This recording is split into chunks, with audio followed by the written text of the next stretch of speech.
on distinguished to workshop offshore past energy potential application in ASEAN. Since we are having workshop offshore wind past energy potential and application in ASEAN, we would like to inform the physical and virtual protocol as following. First, participants should ensure a convenient environment and reduce background noise, such as turn off cell phone and etc. Second, participants should mute their microphone and only unmute if they wish to present or speak. Third, participants should only turn on their video camera when presenting or making an intervention, as turn on the video may impact the quality of the connection and voice quality. Fourth, for Q&A sections, those who wish to ask or speak may use the chat room by typing the country and name and send it to everyone. The moderator will acknowledge the request to speak and determine the speaker order.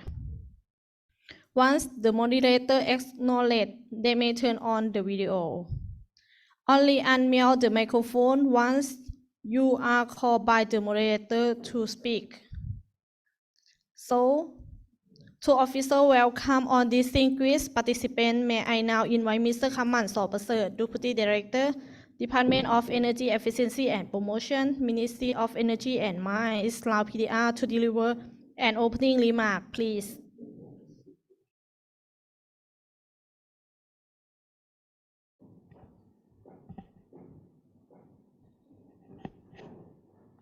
Excellency Dr. Gu Hongbing, Deputy Director General of China Renewable Energy Engineering Institute, Ms. Mu Sheng, Director of General Affairs Division, International Cooperation Department, Ms. Chiara Odetta, Project Country Program Coordinator for Energy in Vietnam, World Bank, Mr. Christopher Zamora, Senior Manager of ASEAN Center for Energy. Distinguished speaker, ladies and gentlemen, good afternoon.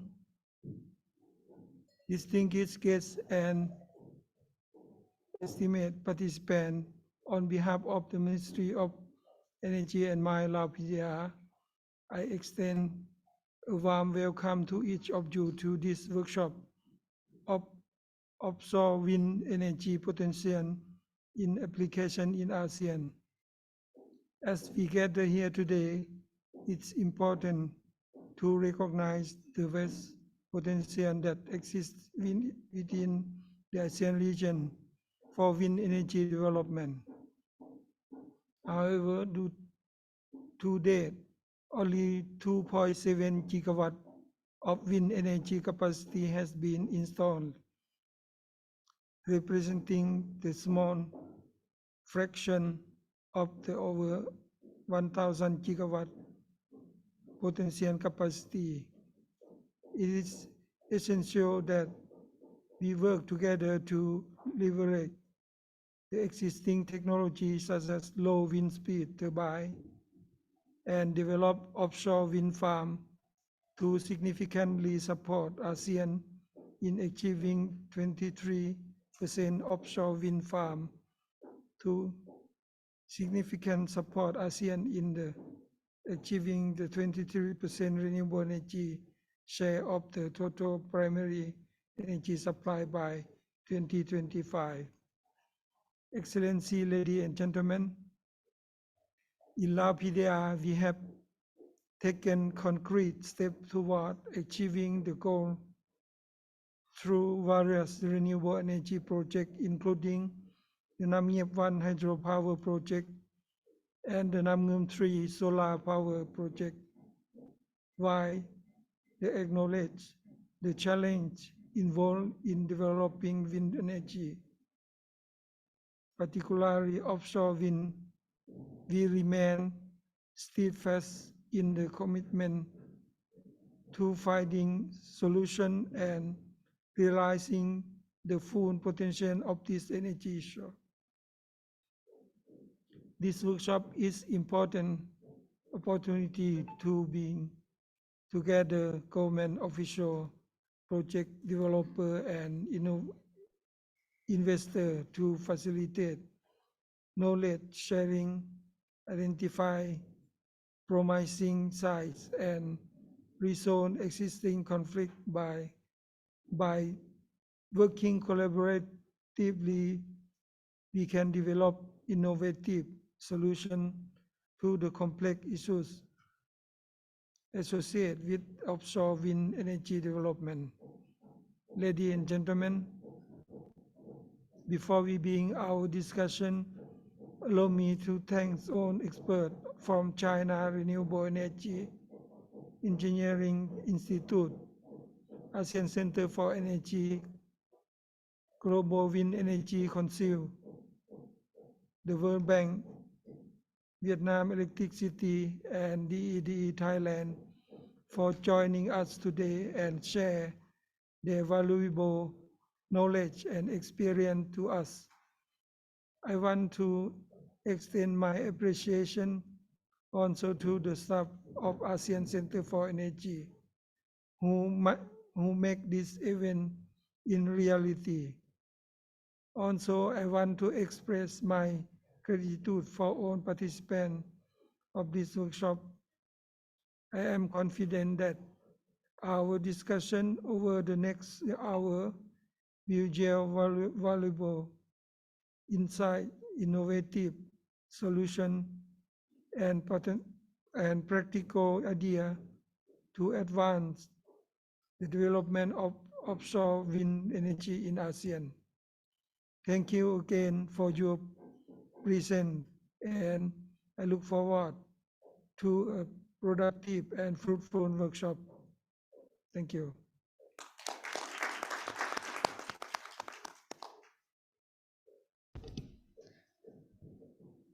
Thank you, Mr. Kamman, for a warm opening remark.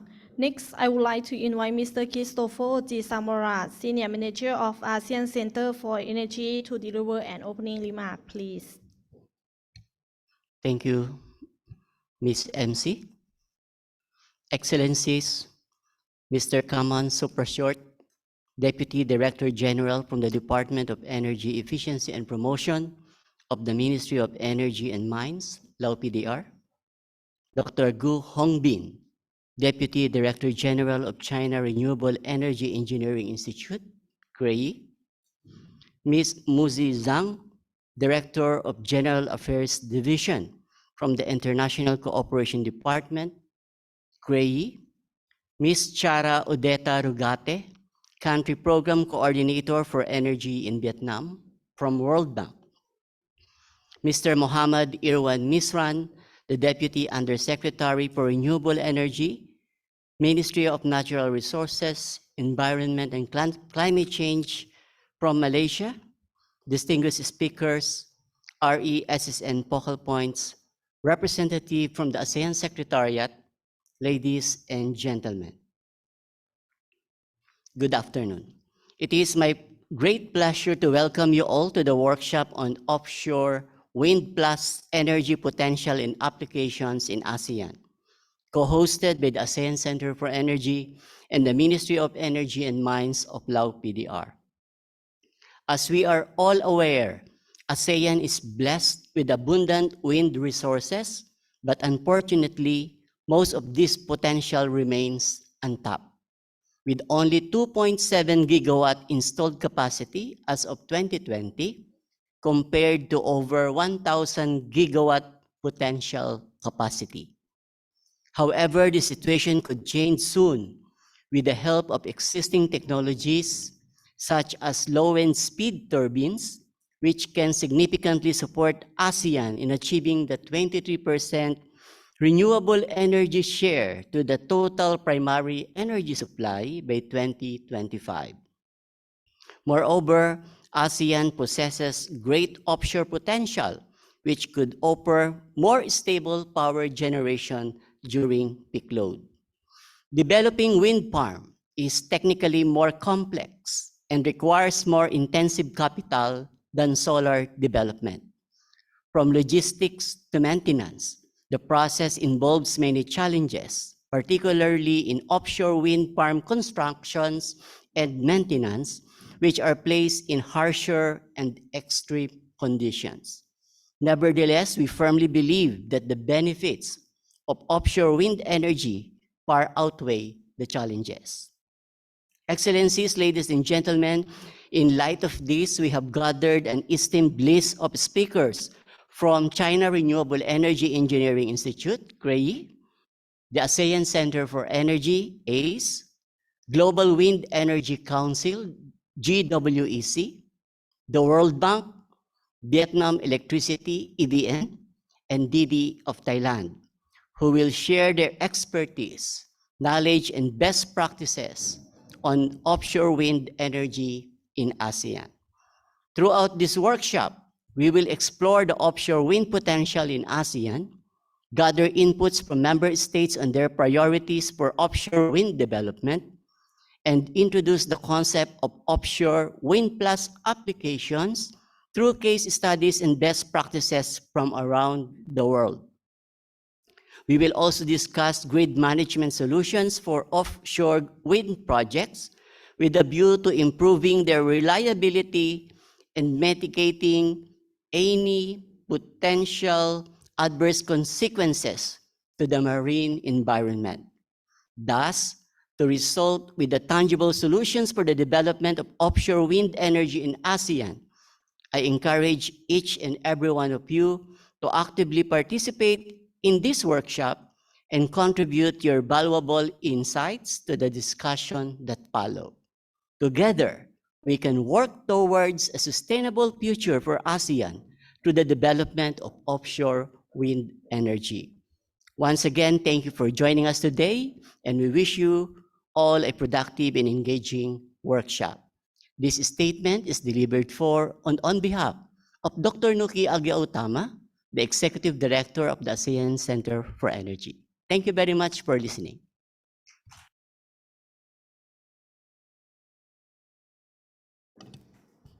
Thank you, Mr. Christopher G. Samurat, for your comprehensive opening remarks. Next, may I invite Dr. Gu Hongping, Deputy Director General of China Renewable Engineering Institute, to deliver an opening remark from the online. Thank you. Mr. Sublapus, Mr. Zamala, distinguished guests, good morning. It is my great honor to participate in this workshop and have discussing on the potential and applications of offshore wind in ASEAN. I would like to express my sincere gratitude to Malaysia Ministry of Energy, Laos Ministry of Energy and Mines, and ASEAN Center for Energy for your thoughtful arrangements. This year, with the end of COVID-19, the world is learning to come back to the path of development and prosperity. ASEAN and China have both benefited substantially in trade and economic growth from a closer tie and pinned by the comprehensive strategic partnership and RCEP. The energy cooperation between the two sides in the process has played an instrumental role, which will continue as the global trade of energy transition going further and renewable energy development becoming a backbone solution. In the recent years, offshore wind is a rising area in RE development. In 2022, the number of offshore wind projects almost doubled from 130 to 230 globally. According to our preliminary estimation, ASEAN possesses more than 1,000 gigawatt offshore wind potential. The unleashing of the wind power potential can not only supply the growing energy demand of the region, but also greatly boost the economic and create job opportunities with the relevant M&OE industries built up in future. China has been witnessing burgeoning of the offshore wind industry in the recent years. By the end of 2022, the offshore installed capacity of China reached 30.51 gigawatt, and the per unit capacity reached 18 megawatt. Offshore wind grid parity is being approached faster than expected. I believe exchanges and experience sharing between the two sides on offshore wind and the relevant innovative hybrid applications will not only accelerate and enhance wind power development, but also inspire the whole renewable energy subsector. This year, as a continuation and escalation of the annual clean energy cooperation between China and ASEAN, we will work together to organize China ASEAN Clean Energy Week. The event will incorporate the well-received programs such as the 6th East Asia Summit Clean Energy Forum and the China ASEAN Clean Energy Capacity Building Program, and absorb more diverse exchanges and exhibitions to join together all the stakeholders of renewable energy industry worldwide, from the policymakers and researchers to investors, operators, and manufacturers. We will also probe deeper into the area of offshore wind and conduct a joint study of ASEAN offshore wind development roadmap in a view of illustrate the substantial offshore potential of the region and provide a practical reference for project development.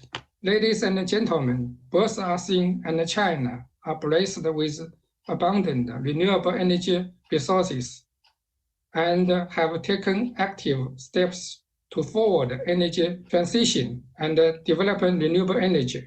I believe with the two sides work hand in hand, we will employ the potential of wind and renewable energy to the largest extent and contribute to the energy transition and welfare of the people. At last, I wish the workshop a complete success. Thank you.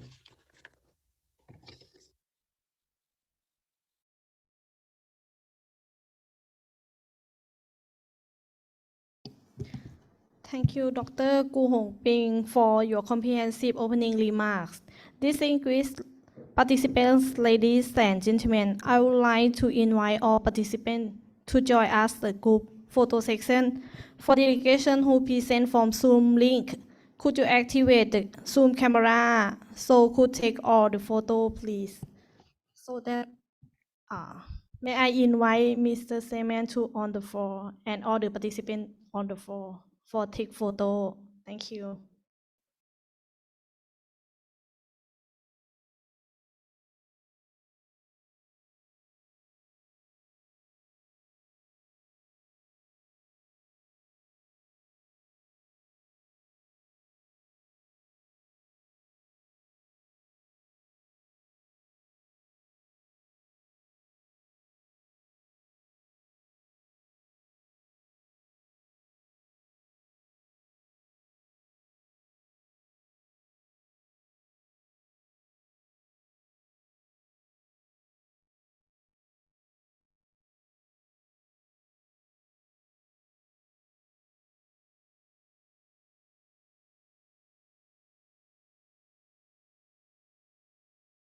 And attention.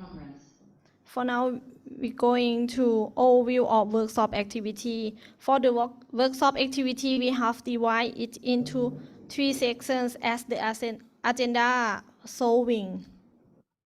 The second one is for ASEAN offshore wind development prospect. The section 2 offshore wind plus innovative application and country perspective. The section 3 high proportion grid solution for offshore wind plus. At this time, I would like to hand over the floor to Ms. Ngong Huek Jang Wei, Association Research Analysis of Age, to take the floor for being moderator. Please, the floor is yours. Thank you. Okay, thank you so much, Ms. MC. Good afternoon, Mr. Kamang Sofrasov, Deputy Director General, Department of Energy Efficiency and Promotions from Ministry of Energy and Mines, Lao PDR, Mr. Mohamed Edwan Misran, Deputy Undersecretary for Renewable Energy, Ministry of Natural Resources, Environment and Climate Change in Malaysia, also the RESSN Chair.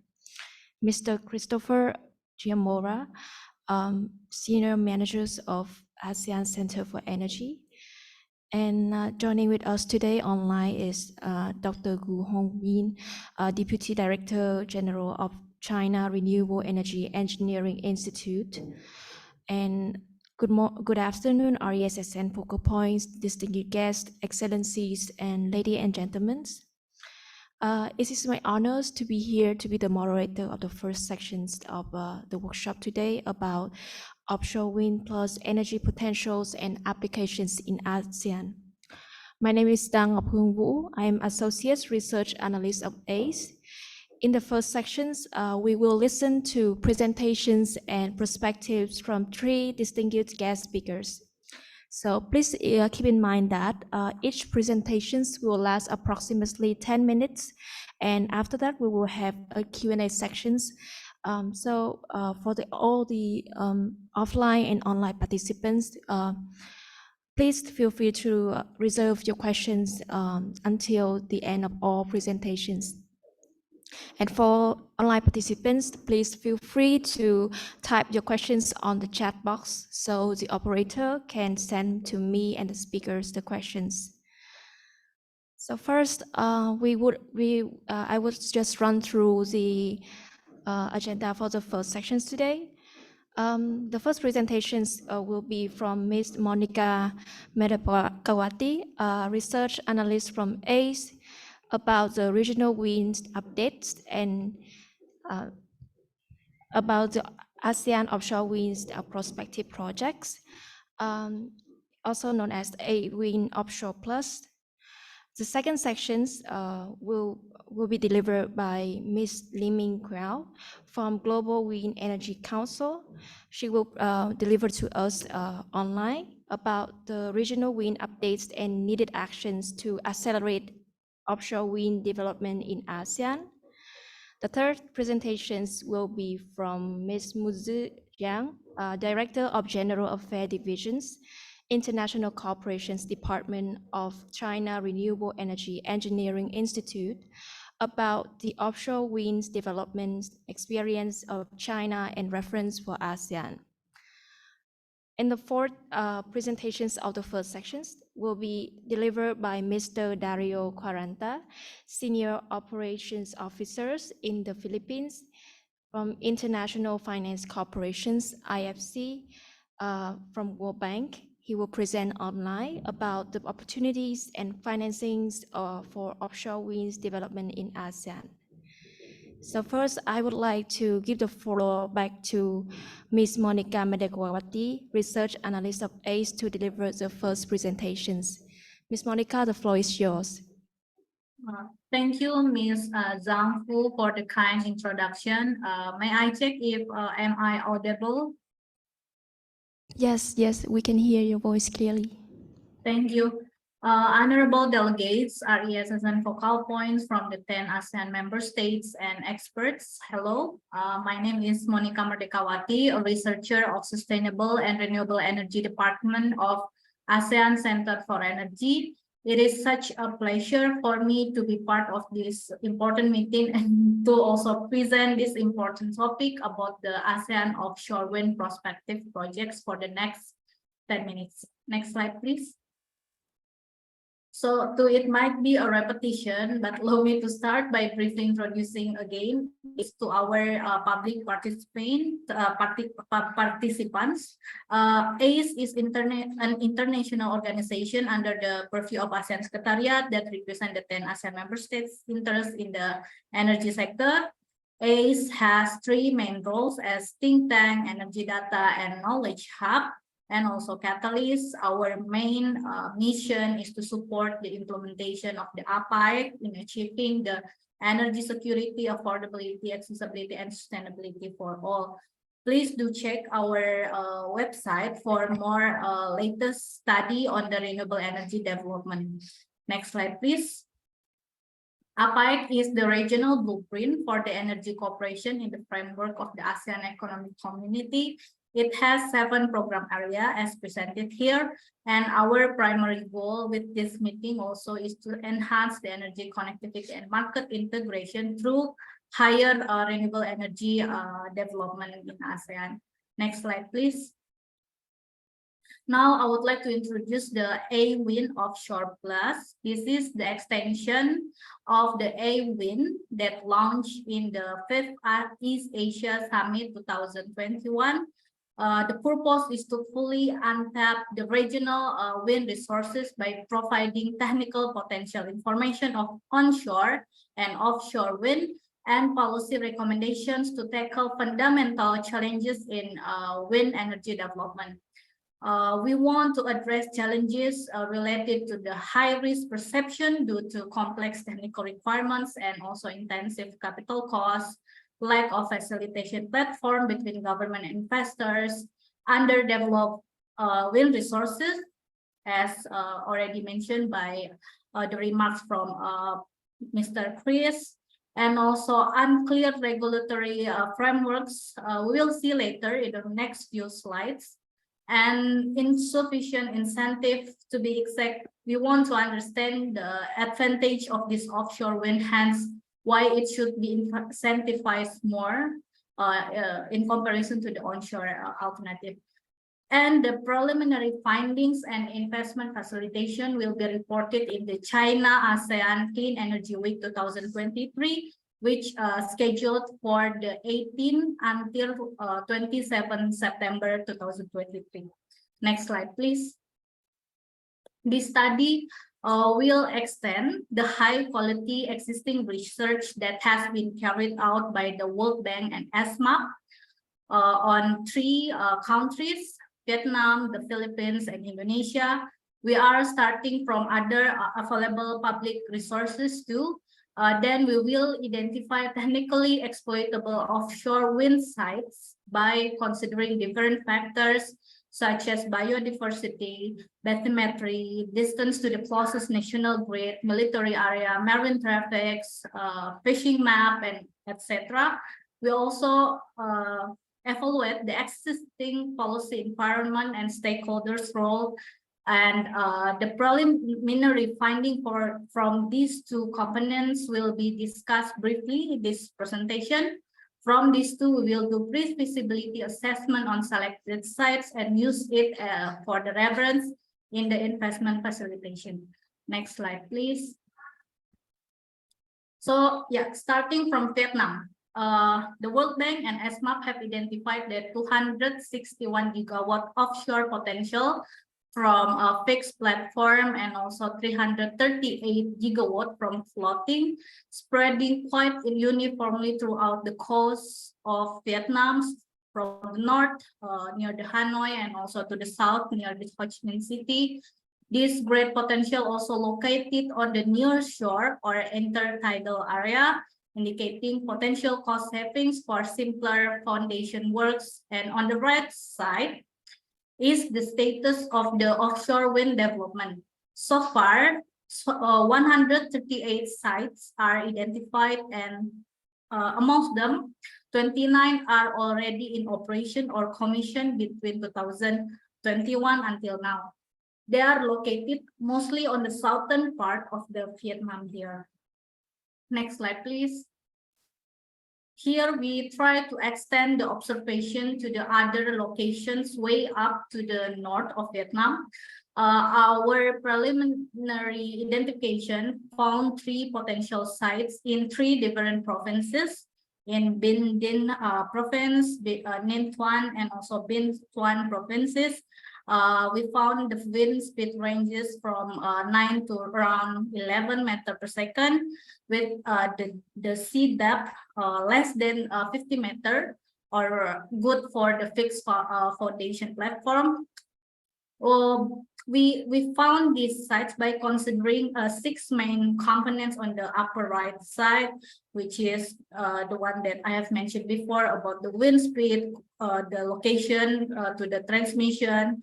We ensure there is no logistic, marine logistic, and also no military area, no fishing zone, and also not nearby the airport. And also on the right lower side, we also consider where will be this offshore wind located amongst the carbon energy mix in Vietnam. Like, for example, we already mapped out that there are hydro and also coal power plant in the upper side. The purpose is to know whether the rapid penetration of the offshore wind will affect the grid stability issue. Next slide, please. On the policy side, we identified key regulations, permits, and key stakeholders are listed here. What we want to highlight is in Vietnam, the country implement seabed lease scheme. The permit, the preliminary requirements for the permit are need to be included in the PDP, and also securing the approvals or consents from different government agencies and provincial government. The developer also needs to submit convincing and reasonable feasibility study to be able to start a PPA negotiation. The existing offshore wind permitting process is still based on the onshore scheme, and so far the cases are the existing cases are near shore or intertidal area, which is quite relevant with the onshore case. But in terms of having the regulation for the truly offshore, which in the technical terms is like in the area beyond 3 nautical miles, the regulation still unclear. And we noted there are 7 key government stakeholders that need to be engaged for the permitting process, as listed here. We have the Department of Industry and Trade, AREA, ERAF, MONRE, EVN, National Power Transmission Corporation, and also provincial government. And also we also identified several prominent developers that have been working with the onshore wind development in Vietnam. And also some of it already commissioned the offshore wind. Next slide, please. For Philippines, the offshore potential is 16 gigawatt for the fixed platform and 160 gigawatt for floating. As can be seen in the map, there are 4 promising spots, starting with the northern end near the Loang, and the middle west near Batangas, Mindoro Island, and also Iloilo. We also noted several important offshore wind developments that happened recently, such as 2 gigawatt offshore investment deal with the Danish investor. The recent executive order number 21 from the President Ferdinand R. Marcos Jr. that mandating the policy and administrative framework for optimal development of the offshore wind resources. The executive order will also provide clarity on the harmonization and streamlining of the permitting processes and leasing fees under the newly established or work in progress, the Energy Virtual One-Stop Shop system, or EVOS. Department of Energy also just awarded 63 offshore wind contracts with total potential capacity of around 50 gigawatt on April. And just a few days ago, the OE requested call for comments on the draft implementing the guideline of the EO number 21, which I believe we can hear more from Ms. Clarita or Ms. Liza, our ASEAN focal point from the Philippines in the later session. Next slide, please. By considering again the same factors, we identified two potential sites worth to be explored. First is the Abra de Ilok in Occidental Mindoro with wind speed around 10.6 meter per second with the depth more than 50 meter, meaning it should be on the floating platform. However, important note from this specific site, it is highly dependent on the realization of the Batangas Mindoro Internet Connection Project. Second site is the Bulalakaw in Oriental Mindoro with wind speed around 12 meter per second and depth less than 50 meter. Next slide, please. On the policy side, we identified several key regulations listed here, the EO number 462 on ocean, solar, and wind energy resources exploration, the Renewable Energy Act 2008, and the recent executive order number 21. The required permits are the offshore occupation fee, wind energy service contract, which so far still based on the onshore wind. The WESC granted through open and competitive selection process or direct application. And there are also additional 29 permits from 13 government agencies, and permitting procedures will subject to change as it will be streamlined to the EFOS system. There are key government stakeholders listed here, and we identified 6 prominent off-takers because Philippines have unbundled electricity market. There are Aboitiz, Meralco, NGPC, National Power Corporation, Offshore, and also PNOC, and also several others well-known developers that have been also working in the Southeast Asia. Next slide, please. In Indonesia, the offshore potential is 198 gigawatt for fixed foundation and 79 gigawatt for floating. So far, there is no offshore wind sites are being explored, and for comparison, Indonesia only have 154 megawatt onshore wind in operation. With the recent net zero roadmap, we might expect significant push on the wind development. Now, from the technical potential perspective, we identify several notable sites here, as indicated in the gradation of the red to yellow color. But we want to highlight the 3 areas for your attention. First is the southern part of the South Sulawesi province, because it's close to the main city here, the Makassar city, and also southern part of Papua, and also southern part of Banten and West Java province to be connected to the Java-Bali grid. Next slide, please. From the policy perspectives, we identified several key regulations here, and the needed permits also provided here. And for the note, the use of seawater body still based on the existing regulation that govern other business type like fishery, offshore oil and gas exploration, and etc. Because there is no cases on the offshore wind yet. And there are 5 important stakeholders from the government: the Ministry of Energy and Mineral Resources, the Director General of Electricity, the BTKE we call it in the Indonesian bahasa, and PLN, and also provincial and local governments. And several, I think I have updated the presentation, but it's still the same here. But the notable off-takers in Indonesia is like Vena Energy and also UPC Renewables. Vena is based on the Singapore, and UPC is also working with ASEAN Energy. Anyway, that's conclude my presentation. Thank you for your time, and I look forward for the discussion session. Over to you, Ms. Zhang Fu. Thank you.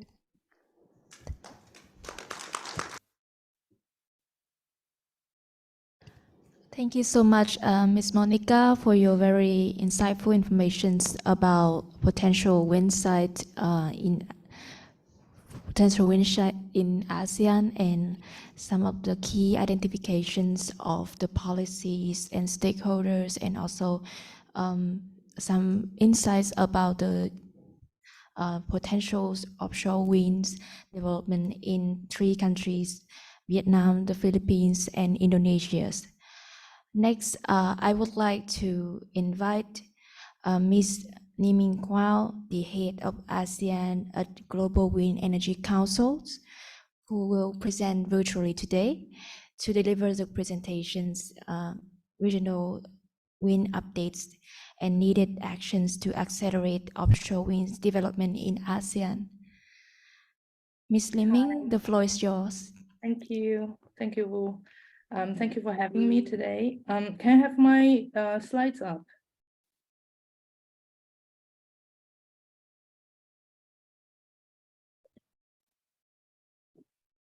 Yeah, thank you. Next slide. So I'm Li Ming. I'm from Global Wind Energy Council. Global Wind Energy Council is the authoritative voice for the global wind energy industry. So our members represent about 90% of the global wind installation. We're also recognized by international organizations like IRENA and IEA as the voice and the representation of the wind energy industry. Next, please. So what we're going to cover today is global offshore wind status and East Asia offshore market, Southeast Asia market, and Southeast Asia in focus. Next, please. Next. So first on the global wind market status. So last year, globally, we saw 77.6 gigawatt of new wind installed. And that represent about like 9% increase from the previous years, and also bring the global cumulative installation to 906 gigawatt, which is like less than 100 gigawatts shy from the 1 terawatt. Actually, the 1 terawatt mark will be crossed in the middle of this year. And in June, the wind industry is going to celebrate this, and that takes us like 30 years, almost 30 years to cross that milestone. And the pie chart on the right-hand side shows the regional allocation of this new installation last year. And we can see that Asia Pacific market actually takes more than 50% of the global market, followed by 25% from Europe, 12% from North America, and followed by Latin and Africa, representing the rest, about 8-ish percentage. And this is actually something that I want to highlight. About like 12, 15 years ago, we've seen a situation where Asia Pacific, Europe, and North America are like 3 regional markets were growing head in head. But in the past, especially the past 5 years, this whole kind of like regional dynamics become what we see today. That is very much like represented by a dominant market in Asia. That's China and also India. That's kind of like create this Asia Pacific market with like a huge edge on top of the other 2 regional markets. And also to highlight here, which is on my point too, that in last year, China represent about 83 of the installation addition alone. And then if we look at the top 5 cumulative top five market players that remain the same as the previous year, that's China, US, Germany, India, and Spain, all together representing about 72% of the global total in 2022. Sorry, that was 2022 at the end of the last point. Next, please. Then we look at the offshore. How does the offshore look like? So last year, offshore wind installed 8.8. So out of that 77 gigawatt, 8.8 was from offshore wind. And that is like a double of what we were or where we were in 2018, 4.4 gigawatt. And in terms of the share of the offshore in the global wind installation and new installation, this year we're seeing like 11% of that. So roughly offshore wind has been like about like 10% in the past 2 years and now 11%-ish. And yeah, if you look at the bar here, you can see that 2021 there's a huge spike, and that's mainly driven by China, China's kind of historical installation, and which is driven by an incentive coming to an end of its time. So there's a rush, and that's why we see the market coming back to its normal in 2022. Next, please.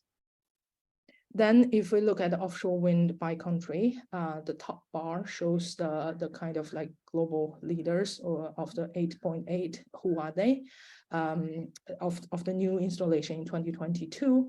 Again, China led the installation by about 58%, followed by UK 13%, Taiwan 13%. That's something to mention in Asia Pacific. That's a very promising and big market going forward, followed by France, Netherlands, and the rest of Asia.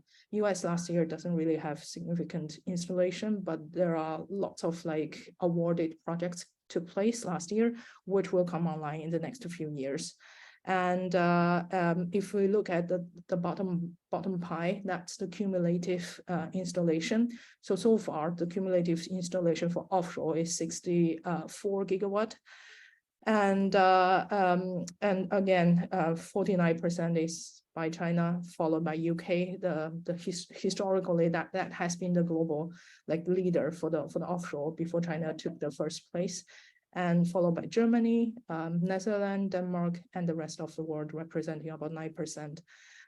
Going forward, some of the Asia Pacific markets that we're talking today will definitely becoming part of this kind of top 5, top 10 list in the future, but that will take maybe another 5 or 10 years. 10 years time, but the dynamics of this pie will definitely be shaking in the future. Next, please. This is to look into the future. How does the future of offshore forecast look like in the next 5 years?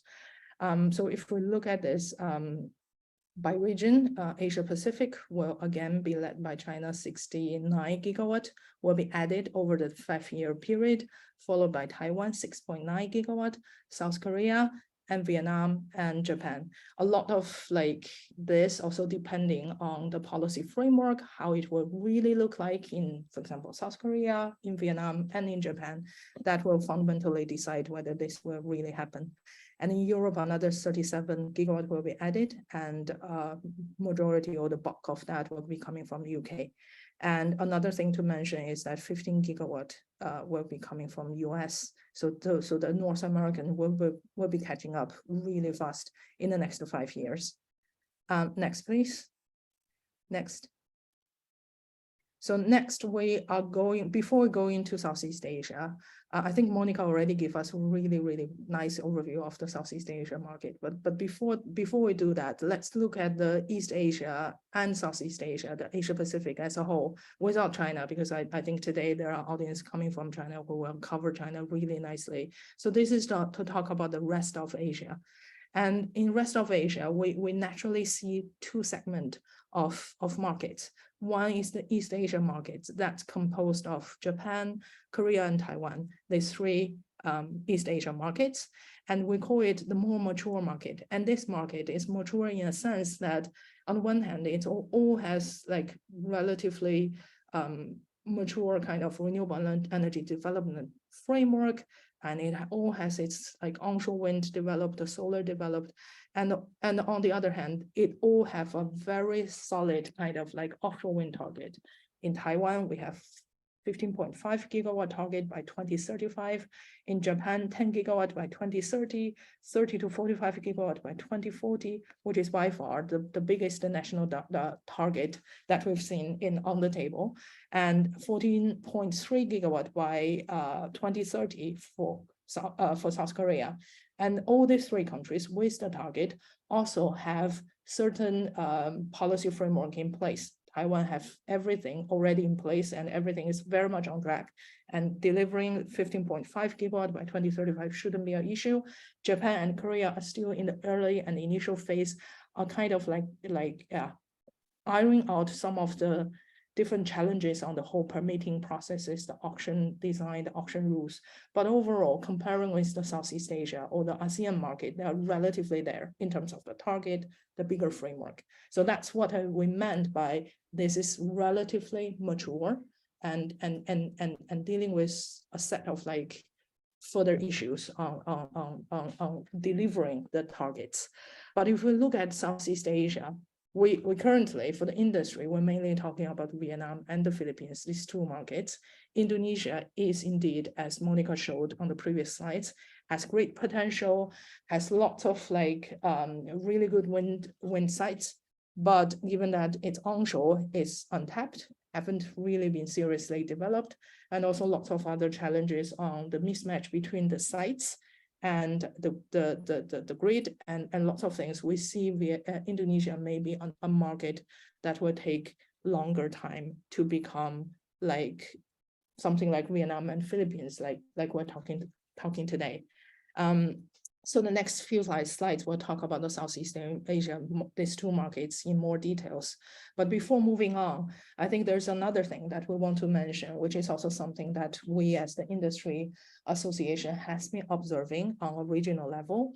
That is the Asia Pacific kind of collaboration, which is something as an example, as a best practice in Europe, or especially in the Nordic country, collaborations at different level for marine spatial planning, for supply chain development planning, all that is kind of like really well developed in Europe. And that regional collaboration, this kind of like collaborative approach, is also one of the factors that contribute to the huge cost reduction that is a successful story of the offshore wind development in Europe. And this kind of collaboration is not happening in Asia Pacific. On the contrary, what we've seen is every country is trying to develop its own kind of version of local content requirement. And there's a lack of collaboration on marine spatial planning, which is very much needed. And somewhere, somehow, this topic need to be picked up, especially by maybe by ACE or by IRENA or by others, and really start to put the countries around the table together to seriously start such conversation. We recognize the challenges on this because of the geopolitical challenges, because of like the cultural differences, because of lots of things. But this is not the time that we still use all those excuses to delay such a conversation. This is the time when we recognize all those challenges, but still we bring everybody to the table and start such conversations so that we can move somewhere along this whole line. And that is something that GWAC is also very happy to work with any of the organization in the room today to bring this forward. And we actually are going to bring this topic as one of the themes for our annual Asia Pacific Summit in Australia this year to kind of kick off like, how does the Asia Pacific collaboration should look like and where to start it. And happy for anybody in the room to join us in such an effort. Then let's move on, next slide, to look into the Southeast Asia. Next. Next slide, please. Yeah, so Vietnam is a fast-moving offshore market. I'm really happy that Kiara is here. I think she has more to share on the Vietnam. And this would also be a key building block to contribute to the net zero by 2050.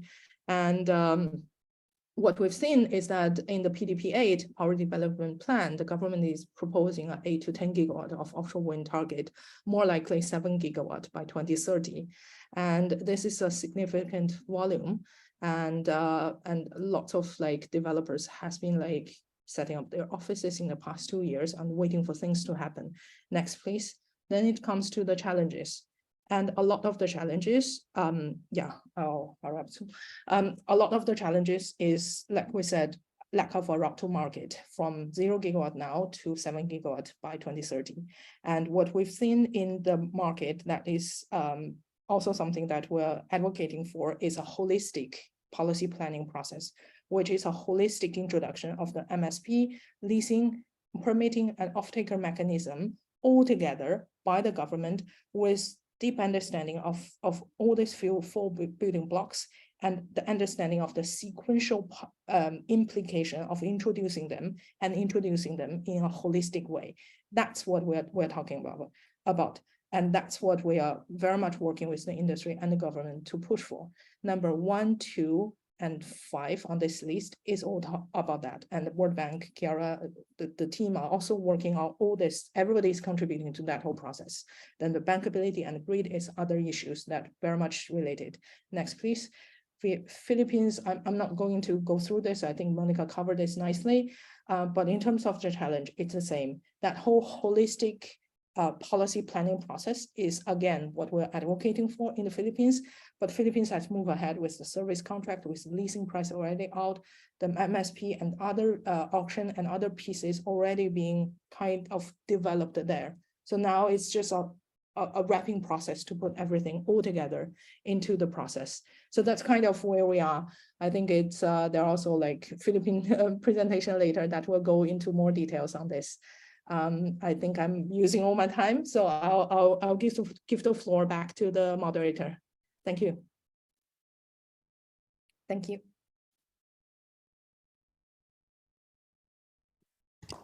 Thank you so much, Ms. Ming Qiao, for your presentations.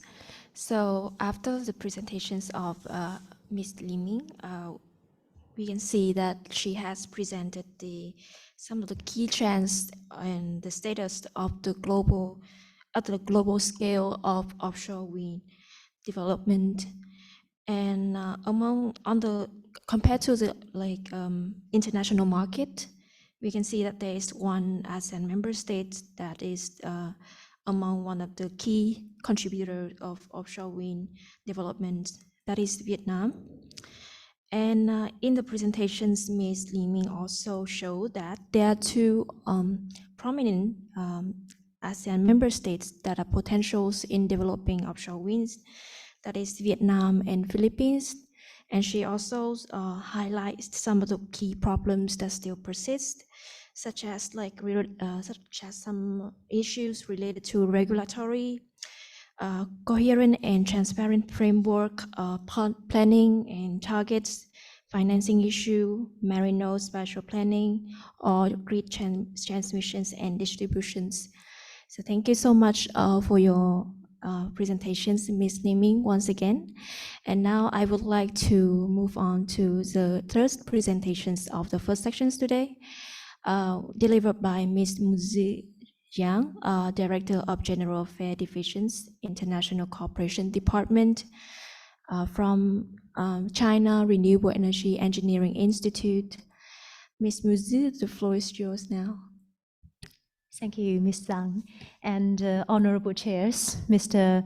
Sopo Serens, Mr. Mansaran, and Mr. Zamora. He's not in his chair. Bring it to him. And distinguished delegates, ladies and gentlemen, good afternoon. It's my great privilege to have this chance to attend this workshop, especially since the outbreak of COVID-19. And we can meet with each other, our old friend, face to face. It's my very happy time today. And it's also my great privilege to share with you some information and some experience or even some lessons learned of China on offshore wind development. Hope this can provide a reference for ASEAN member states on the arrangement of offshore wind and development. Next slide, please. It will focus on 4 parts. The first is how the offshore wind support the development of energy or even the economy of China. The second is China offshore wind status quo, some current situation information. And third, I would like to share some future plans of China in offshore wind. And fourth, some references on future development of offshore wind power for ASEAN. Next slide, please. Yeah, okay. Just as Mr. Zamora mentioned, if we talk about offshore wind, we are not talking about wind industry itself only.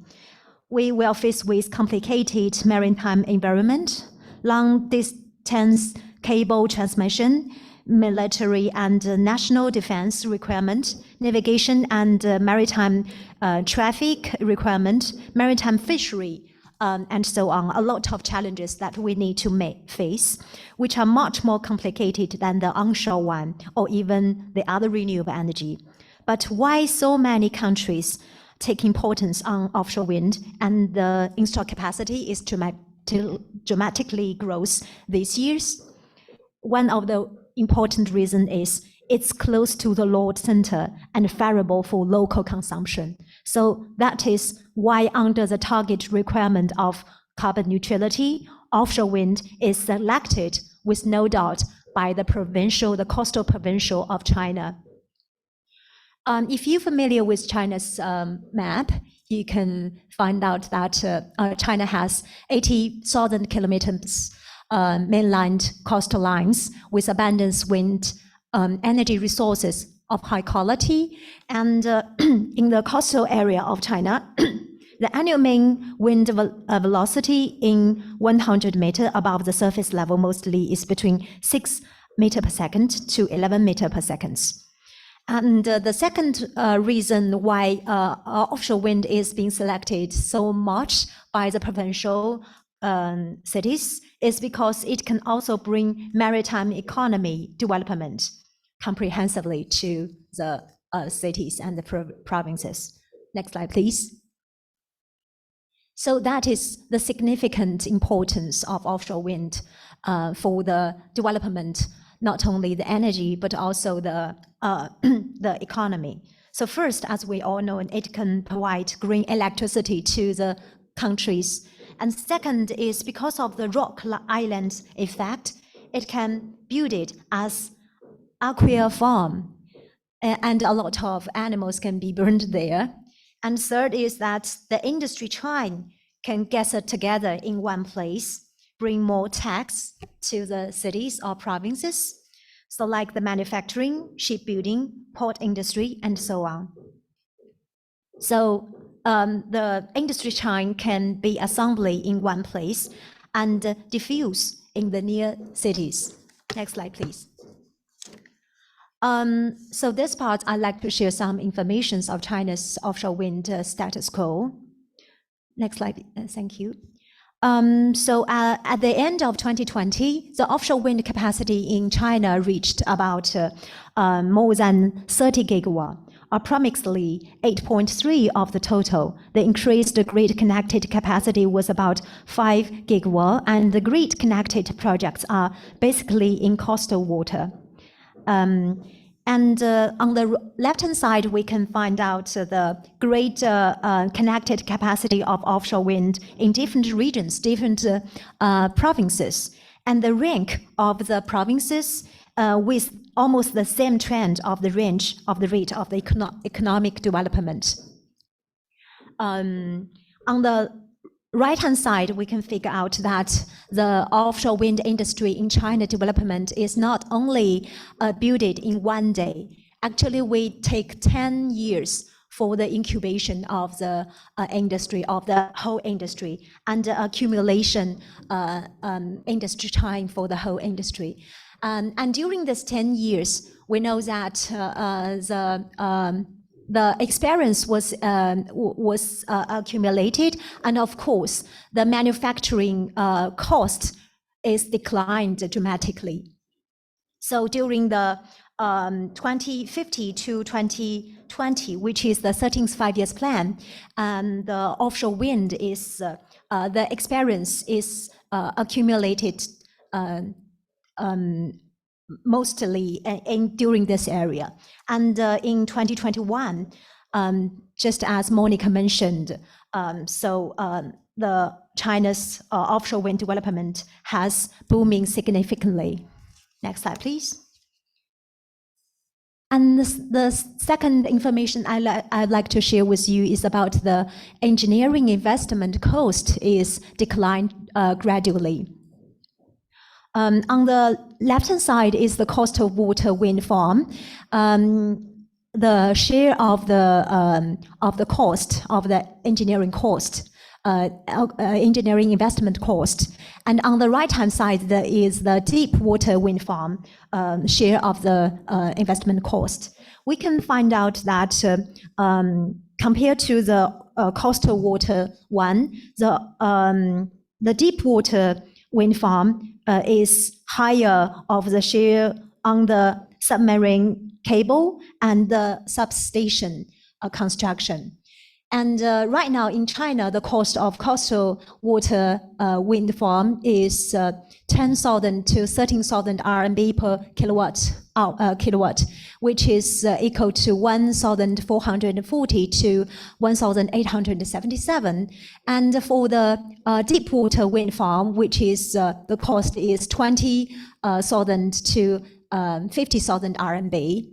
How can we identify the coastal water wind farm and the deep water wind farm in China? We use the baseline of territorial sea as the counting points, and more than 12 sea mile is identified as the deep water wind farm, which is a very simple direction with each other.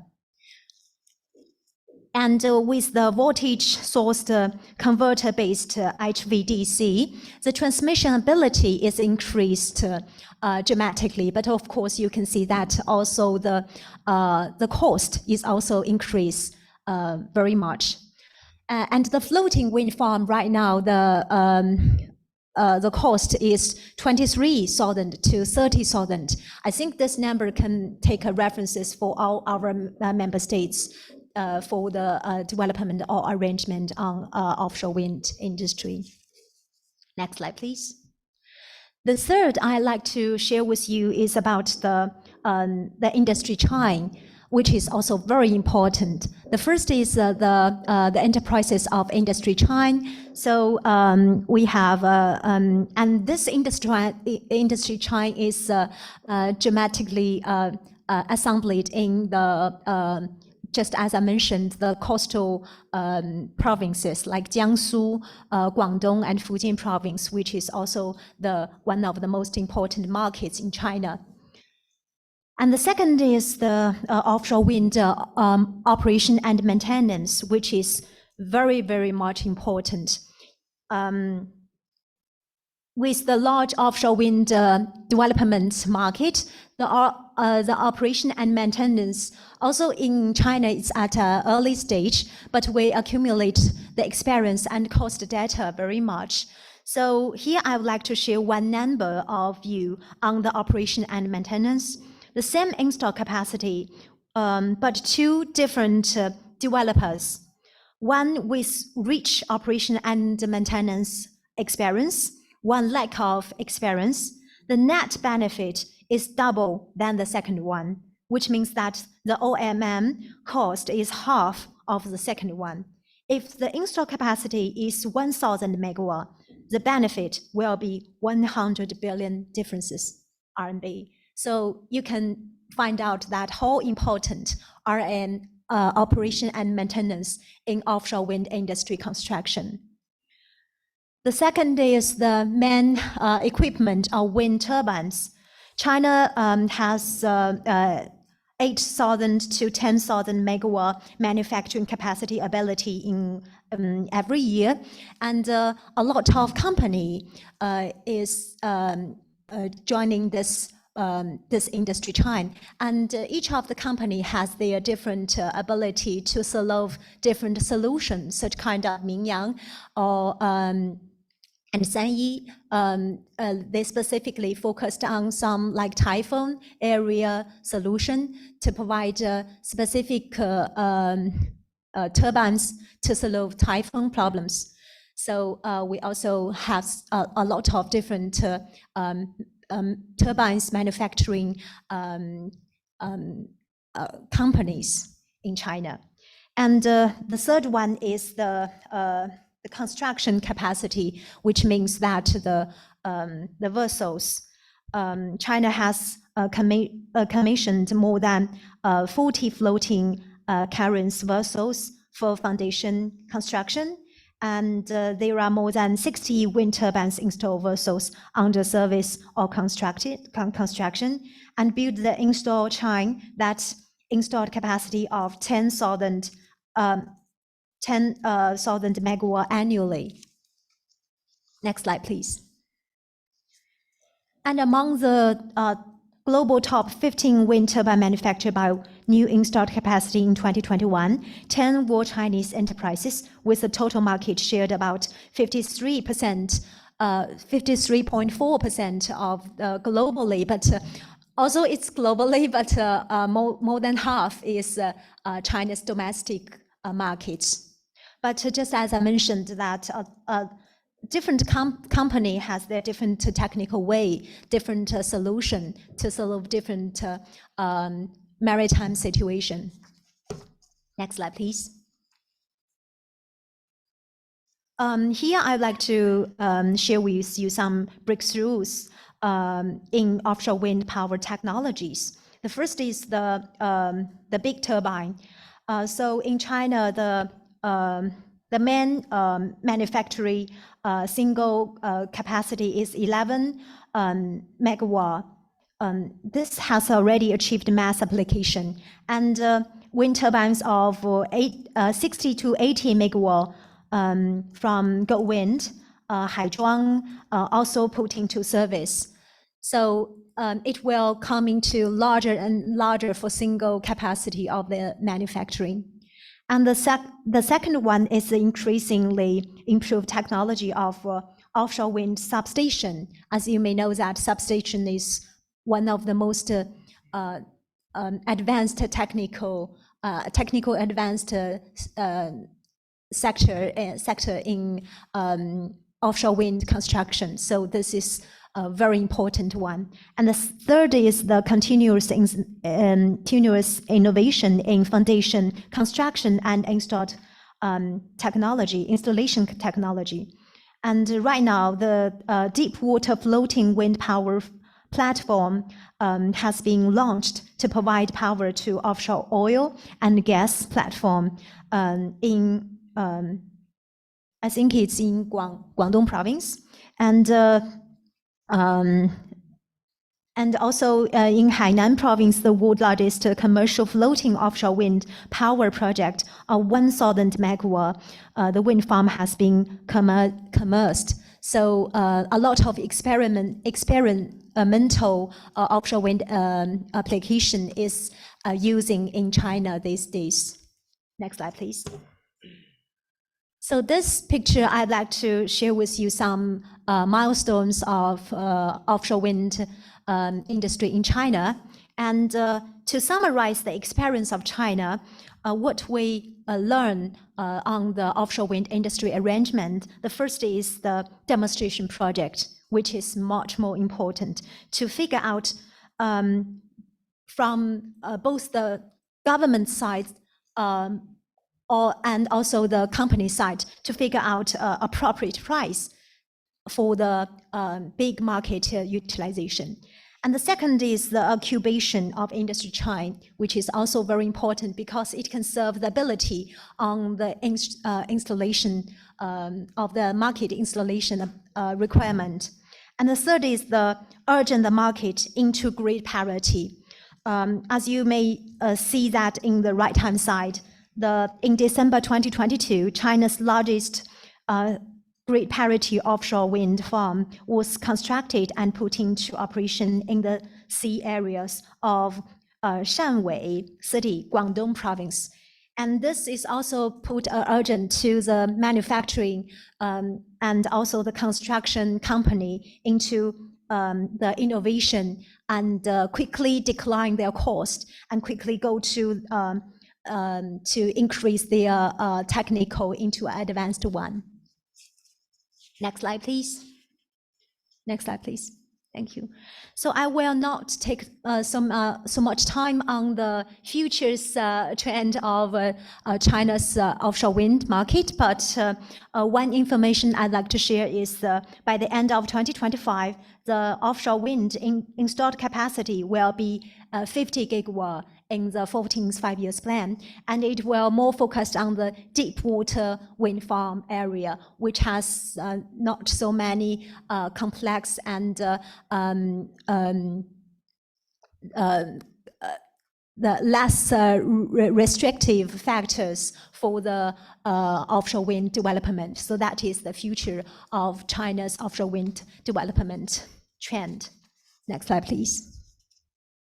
So here I'd like to summarize some references on future development of offshore wind power for ASEAN. Next slide, please. Thank you. So actually, we have similarities in offshore wind development between China and ASEAN. One is the similar resources condition. We both have the long coastlines. And of course, one of the important part is the natural ports, like Basor in Hainan, Fangchenggang, Qingzhou in Guangxi, and Lam Chabang in Thailand, Cam Ranh in Vietnam. The ports will be a very important part to assembly all the industry trying together and provide serviceability to the construction of the offshore wind. So the port is also very important part. So actually, and the ports, the ability to survive to the company has the limitation if there is no cooperation together. So I think the ports cooperation will be the next steps, deepen cooperation area. And the third one is because of the RCEP is signed, is accepted by the regions, and it will provide convenience for the import and export of the big turbine, the cable, the transmission, the jacket, a lot of goods. The offshore wind goods can be sold or can be cooperate in this region more conveniently.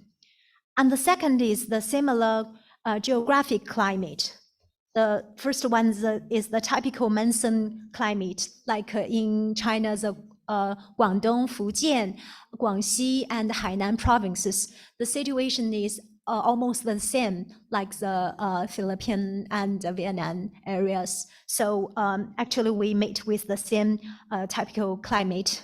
And the second is the similar temperature and humidity. And the third one is the complex terrain. The seabed is also is the similar one in the regions. And the fourth one is, of course, the extreme wind speed situation, the typhoon situation that we meet the same challenges. And the third similar development background is the increased population, economic development, and power consumption development required a lot of green electricity, and also the energy transition requirement a lot of green electricity, especially from the load center. So offshore wind is the same situation that we are made.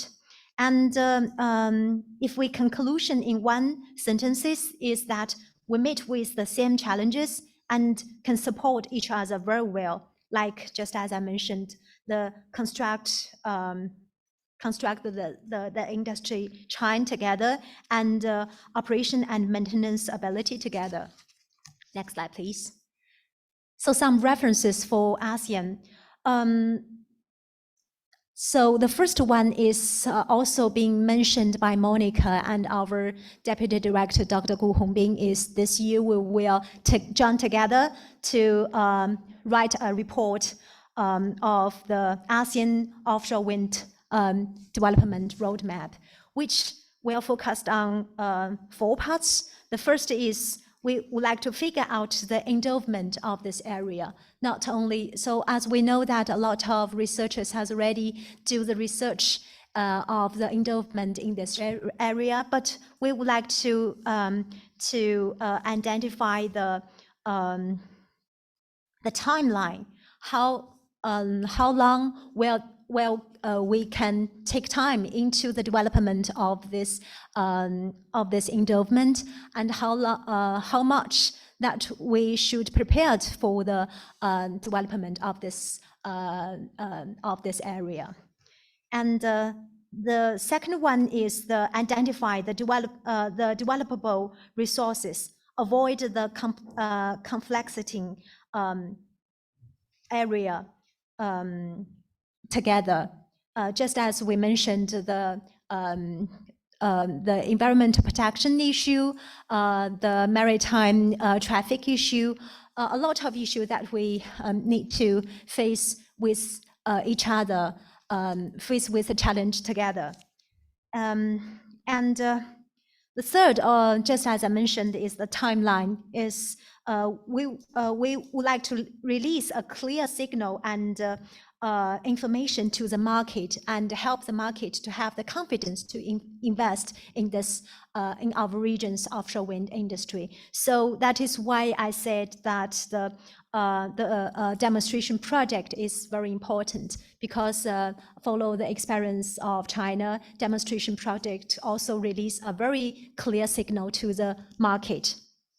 So that is why during this roadmap research, we will list the perspective ASEAN-China offshore wind cooperation projects, not only the project in ASEAN country, but also the projects in China that we will release to the whole market, to the whole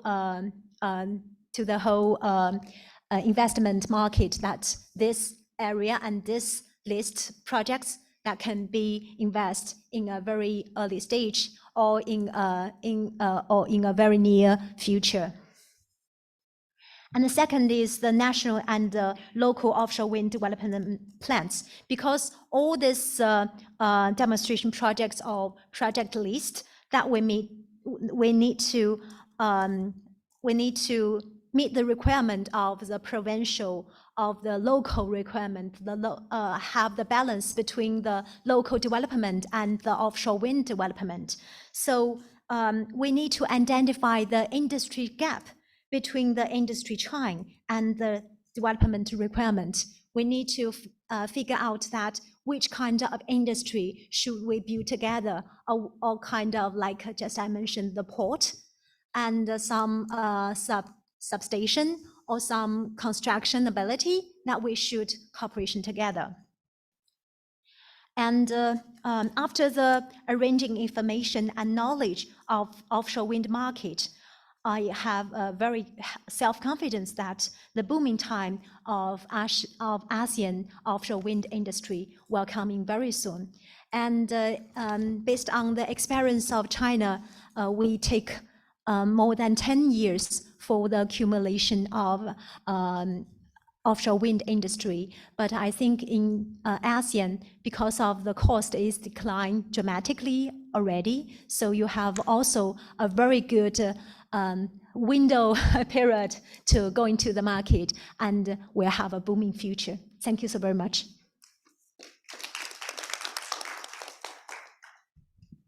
Thank you so much, Ms. Muzu, for the presentations about, I would say, the success story of offshore wind development in China.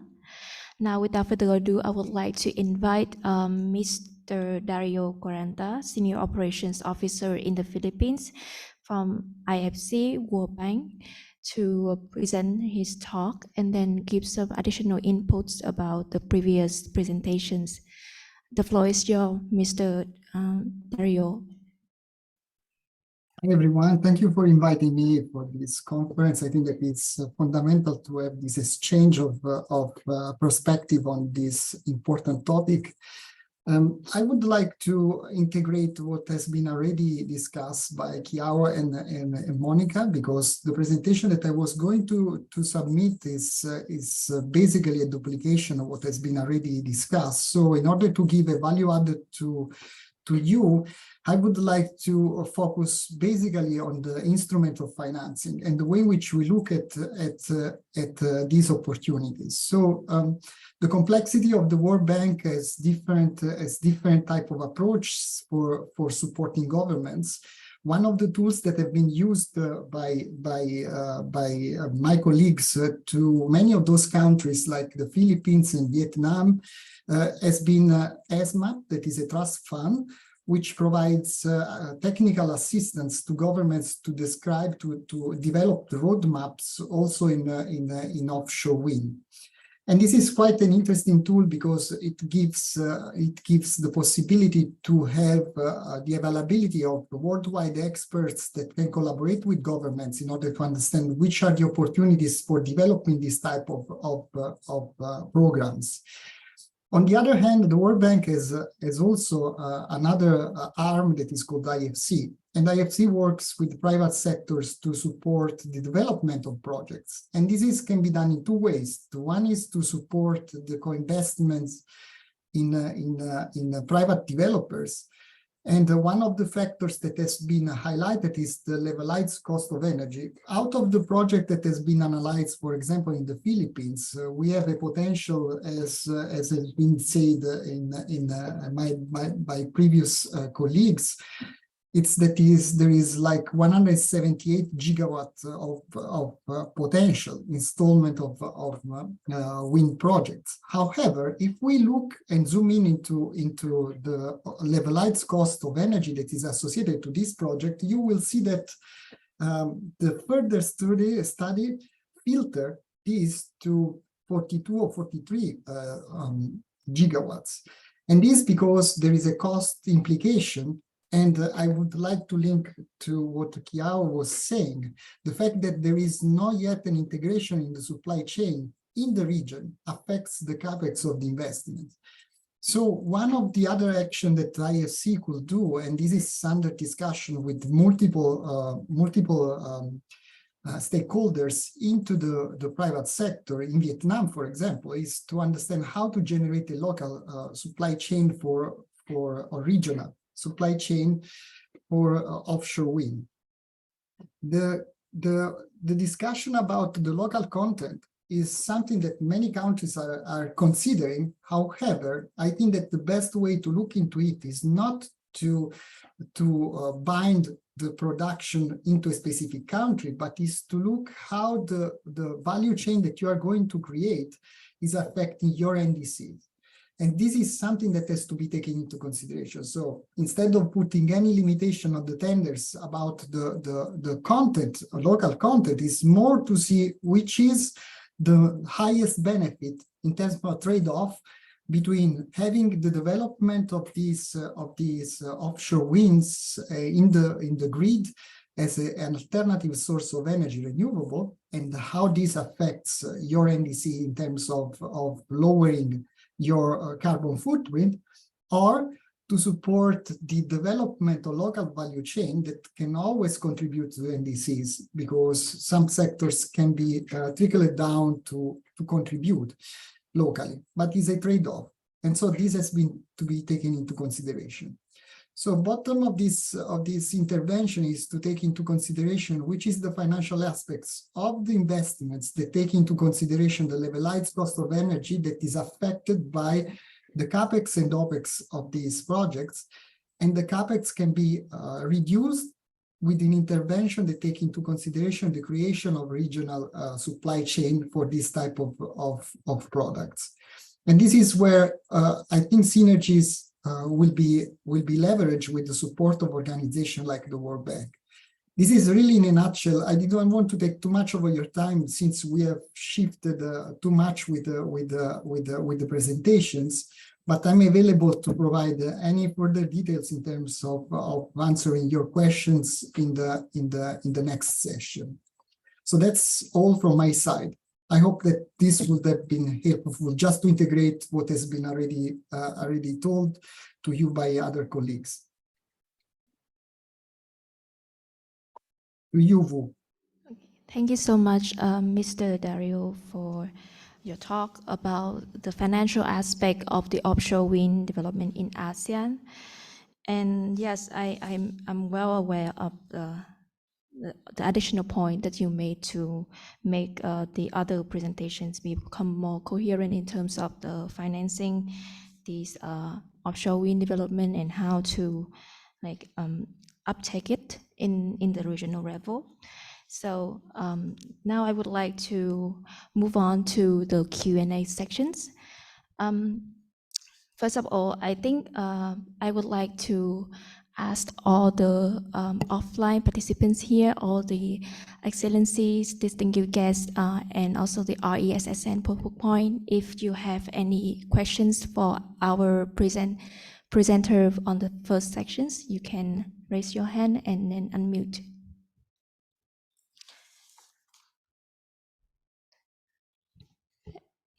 Yes, please, Mr. Yes. Okay, I got a few questions here. Maybe to Cree on this China experience on this wind energy. So I haven't seen in terms of the technology that can cater for the low wind speed in this region. So like Malaysia, as we all know that there is the wind speed is between 5, 6, 7 and less than 10. So we would like to explore what are the potentials for wind energy in Malaysia, but looking at the right technology that can be used in the country. So what kind of technology would be suitable from your point of view? And from your experience, I suppose that most of your wind farm is based on the seabed installation, not a floating wind farm, right? Okay. Will there be a technology of a floating wind farm being developed on this?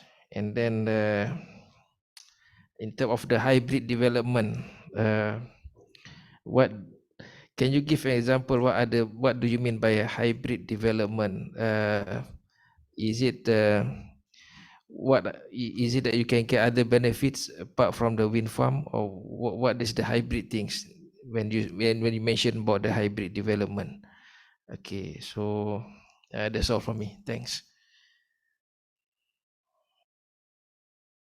Okay, so Zhang, might answer this question or please? Okay. You can answer your questions, Okay. yes. Okay, thank you for your questions. So may I divide your question into three. One, the first is about the low speed wind application.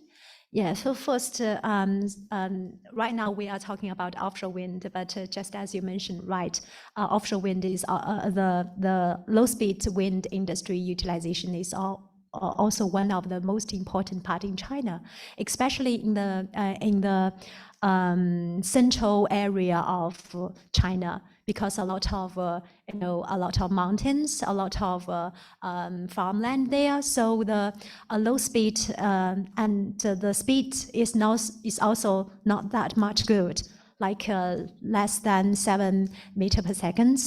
Like in Zhengzhou, in Henan provinces. In Henan province, the speed almost near to 5 to 4 meters per second. But as you mentioned that which kind of technology is the most important one for the low speed wind, right? I think there are two very important solutions for the low speed area.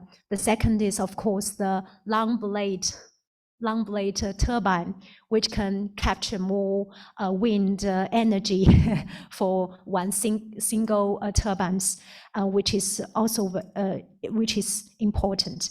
And the second is because you know that some low speed area is near to the human, near to the farm, near to the human. So the the turbine will have some noises. And the noises solution is also one of the important technique to solve the low speed utilization in this area.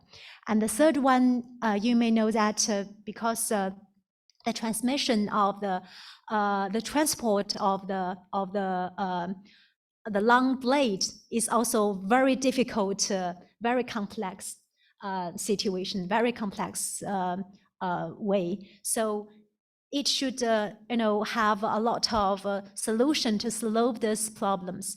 One of our China's solution is that when the car is having this long blade transport, and it can be change the angle to meet with each mountain's edge of this blade. So the car, for example, this is the car and this is a blade, and it can change the angle each side.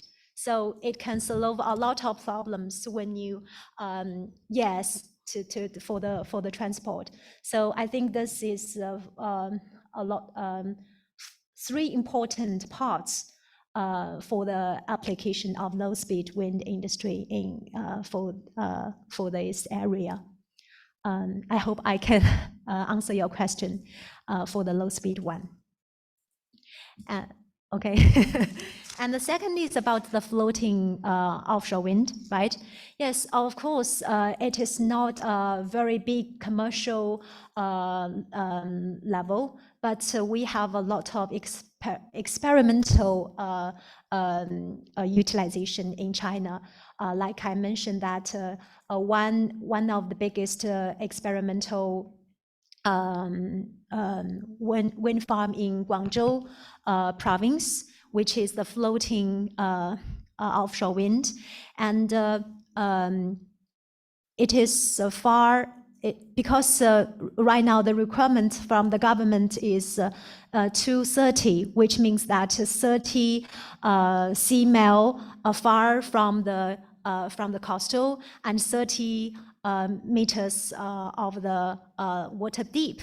So a lot of area, especially a lot of seabed area, have a very deep seabed, and you cannot put the jacket or some foundations there. So you need to use that kind of floating area. So that is also why right now Hainan province is taking to committed of the use of floating offshore wind in this area. We don't have a very big commercial one, but right now we are doing some experiment.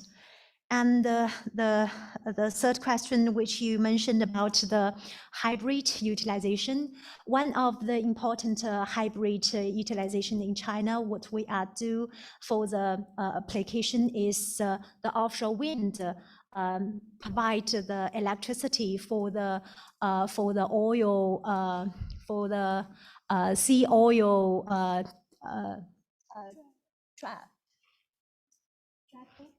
platform, yeah, the sea oil platform electricity demand. So this is one of the hybrid utilization. And another one, actually, it is not a very how to say, very good good one that we it's a lessons learned. Actually, maybe Xueqian will not introduced today, but actually we do have the lessons learned on the hybrid with the floating solar, with the floating offshore wind. But right now, the first demonstration project in China is failed because of the floating solar will meet a lot of challenges, the maintenance challenges, the turbulence challenges, a lot of challenges that we need to use. But a kind of hybrid utilization is more because offshore wind electricity can provide a lot of electricity generation, so it is very good for the big amount utilization, like the oil platform, or like the hydrogen manufacturing. It is also being experimental in China. Thank you. Thank you. Thank you so much, Mr. Saiful from Malaysia, and also Ms. Muzi for like the Q&A sections. Next, I think I have a quick questions to Mr. Dario. I heard that in your talk, you mentioned about in order to reduce the cost for for installing offshore wind. It needs to enhance like local supply chain. It needs to be improved so that it would reduce the cost. So on that note, I just would like to ask if World Bank or IFC have any studies or projects that is dedicated to support the local supply chain in ASEAN, and also do you have any projects study to provide financial to like address the financial issues related to offshore wind development in ASEAN in general? Thank you so much. Thank you for your question. I think that we don't have a specific study for the time being, but when we analyze the projects as IFC, not as World Bank, we look at specifically to the possibility to understand what the developers have in their mind.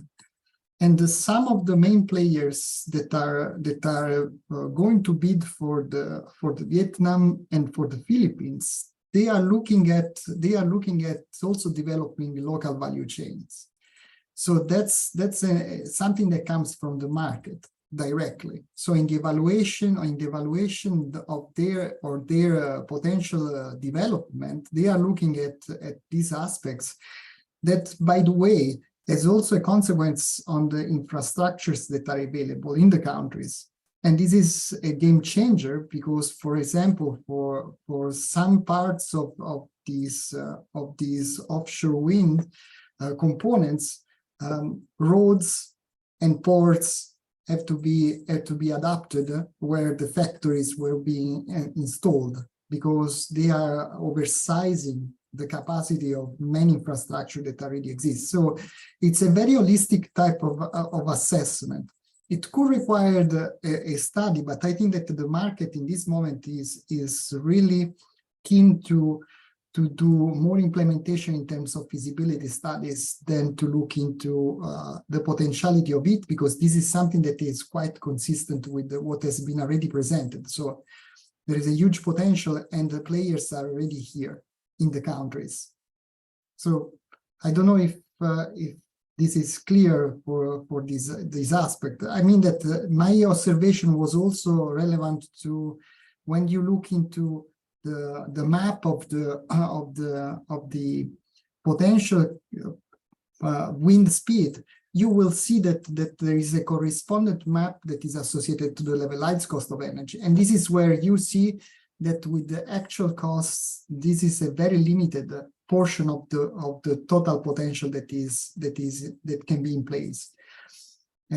So this is something that has to be taken in consideration. Lowering the capex allows to exploit more other areas that in this moment have a good wind speed, but maybe are other considerations that have to be taken into consideration that affects all the costs correlated to the investment. Thank you so much for your very extensive answers regarding the financings for offshore wind development. I think right now, unfortunately, due to the time limitations, we have to close the Q&A sections. So, so sincerely apologies to Miss Niming and also Ms. Niming for not joining the Q&A sections now, and also I would like to send my sincere apologies to Ms. Monica Menegawati for not being able to address more questions here from the participants. So right now, I think I have to close the sections, and I hope that after the presentations of all four presenters, and after listening to the questions and answers from the speaker and also from the participants in the event today, yeah, we can at least gather some general sense about the offshore wind development potential in ASEAN, to see yeah, our regions is very potential for developing this renewable energy source. And we also, from the presentations from the speakers, we know like we also have some bottlenecks that need to resolve related to the regulatory, the framework, and also some technical issues like transmissions and distributions. Once again, I would like to thank Ms. Monica Modakawati, Ms. Nimikyao, Ms. Muziza, and Mr. Dario for attending these sections, and I wish you staying all good, healthy, and safe. Thank you so much. And now I will give back the floor back to the MC. Thank you so much.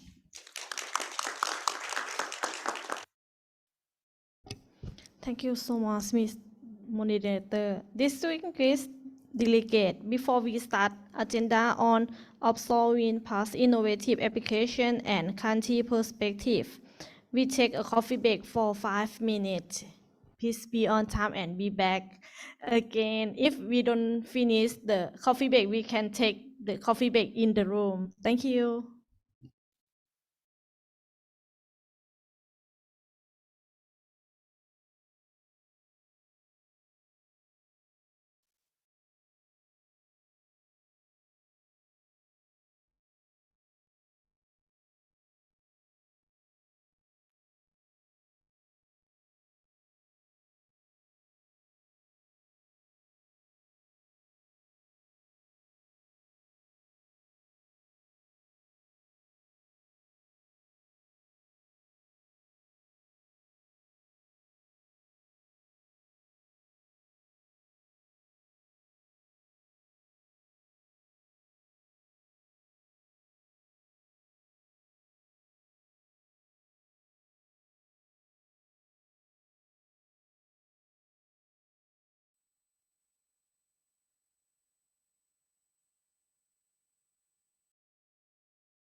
Distinguished participants, ladies and gentlemen, may I now hand over the floor to our moderator, Mr. Dewa Medlatiya Mergenta, Research Analysis of AIDS. Please share the floor is yours. Yep. Good afternoon, Ms. Vilaya. Thank you for the introductions. Good afternoon to Mr. Kaman Soparasut, Deputy Director General, Department of Energy Efficiency and Promotion, Ministry of Energy and Mines, Lao PDR, Mr. Erwan Misran, Deputy Undersecretary for Renewable Energy, Ministry of Natural Resources, Environment and Climate Change, Malaysia, as the RESSN Chair.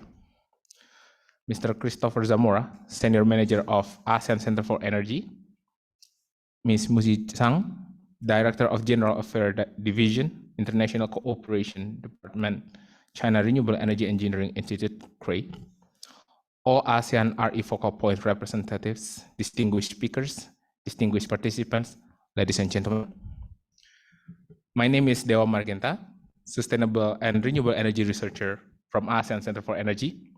And today I will serve you as a moderator for the workshop, which is title of Offshore Wind Plus Innovative Applications and Country Perspectives. So approximately about an hour, we will identify the urgency of renewable energy innovations to strengthen for domestic energy security by learning from other countries. So as you may notice that the offshore wind power has a strong growth in recent years and present a significant untapped potential. So statistically in the global, the offshore wind projects have shown an average annual growth of 30% from 2000 to 2018. Total capacity is projected to increase threefold by 2025.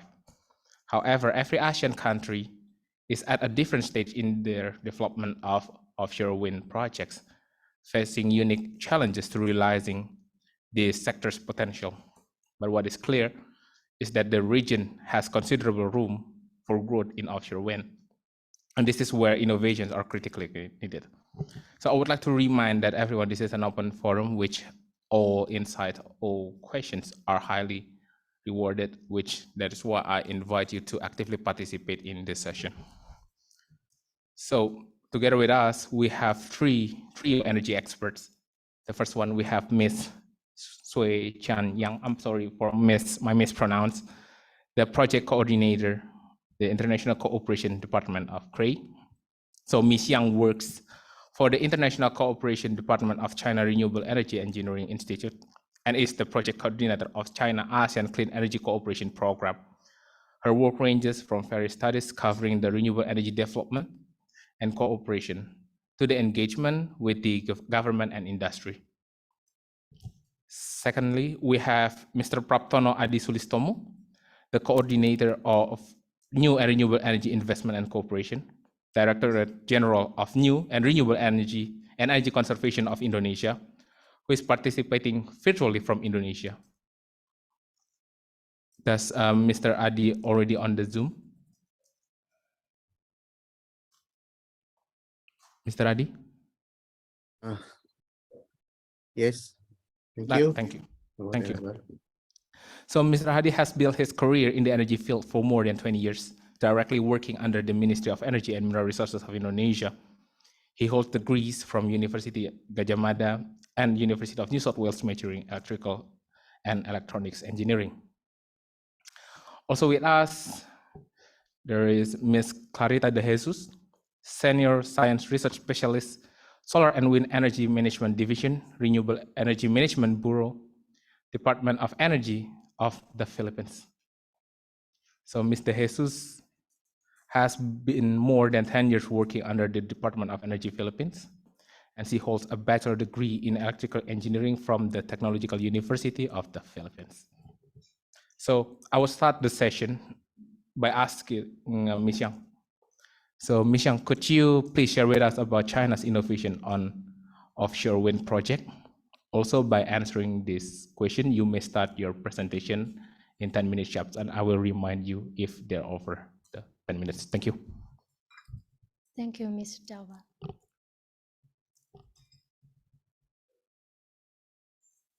May I have my presentation?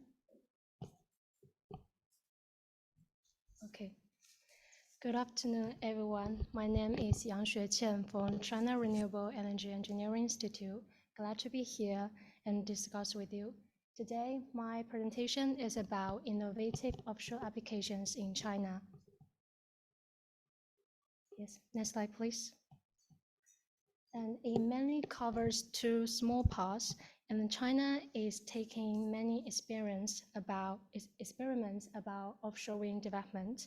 It enhanced the scientific research in offshore wind and made breakthroughs in floating wind turbines, large capacity wind turbine, offshore flexible power transmission and transformation, and integrated development of offshore wind or the hybrid development forms. In addition, China also promoted the innovation and R&D of materials for large capacity wind turbines so as to improve the equipment level of large construction and installation, put down the cost, and upgrade the industrial chain. Next slide, please. Then I would like to share some cases with you. There are 4 types. First is the floating wind project. Hainan, Vientiane, and the Zhejiang provinces in China enjoy favorable water depth conditions for floating offshore wind projects with a development potential of over 100,000 megawatts. And second, the large offshore wind turbines. China is now promoting the pilot application of super large offshore wind turbines. Third, the integrated development of offshore wind. To give full play to the ocean space, offshore wind development will be gradually integrated with various energy or resources, as evidenced by the offshore energy island. Fourth, the flexible DC transmission application. This technology will be the key for large-scale and intensive development of deep-sea offshore wind projects. Next slide, please. Here are some more specific cases for your understanding and also the experiments we are taking. The first one is the Three Gorges Pioneer, the world's first typhoon-resistant floating offshore wind turbine in China. This has been successfully installed with a capacity of 5.5 megawatts and a working water depth of 28 to 32 meters, which can resist a typhoon as high as level 17. And second, China's first deep-sea floating wind equipment in China in the top right-hand corner. It will be tested in a sea area with a complex seabed, and this turbine is equipped with 6.2 megawatts typhoon-resistant wind power generating units. Third, the platform named Guanlan in China. It is China's first offshore wind power project with an installed capacity of 7.25 megawatts, a water depth of over 100 meters, and an offshore distance of over 100 kilometers. And fourth is the dual rotor floating wind power platform named Ocean X. It is equipped with 2 offshore wind turbines suitable for operating depth of above 35 meters. Next slide, please. Next, here are some 3 cases of demonstration projects of large offshore wind turbines in China. First, the world's largest single installed capacity wind turbines. This has been put into operation in South China's Guangdong province with a total capacity of 502 megawatts. This project is designed to install 34 11 megawatts and 16 8 megawatts wind turbines.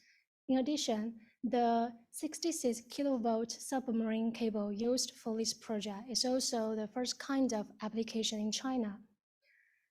This project is expected to generate 1.74 billion kilowatt hours of clean power annually and reducing about 1.403 million tons of carbon dioxide emissions annually. Next slide, please. Second, the second phase of Vientiane offshore wind farm project. The site area of this project is 22.9 square kilometers. It is the country's first batch application of a single unit capacity named 16 megawatts offshore wind turbine project with the total installed capacity of 400 megawatts.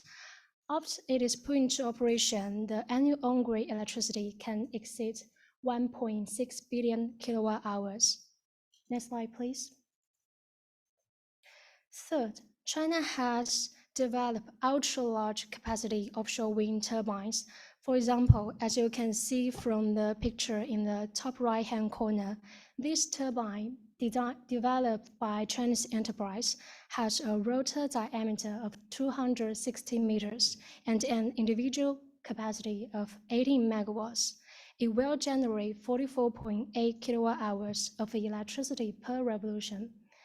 Then the unit designed by the same Chinese enterprise Mingyang Smart with unit capacity of 18 megawatts, rotor diameter of over 280 meters, and have a swept area of more than 700,000 square feet.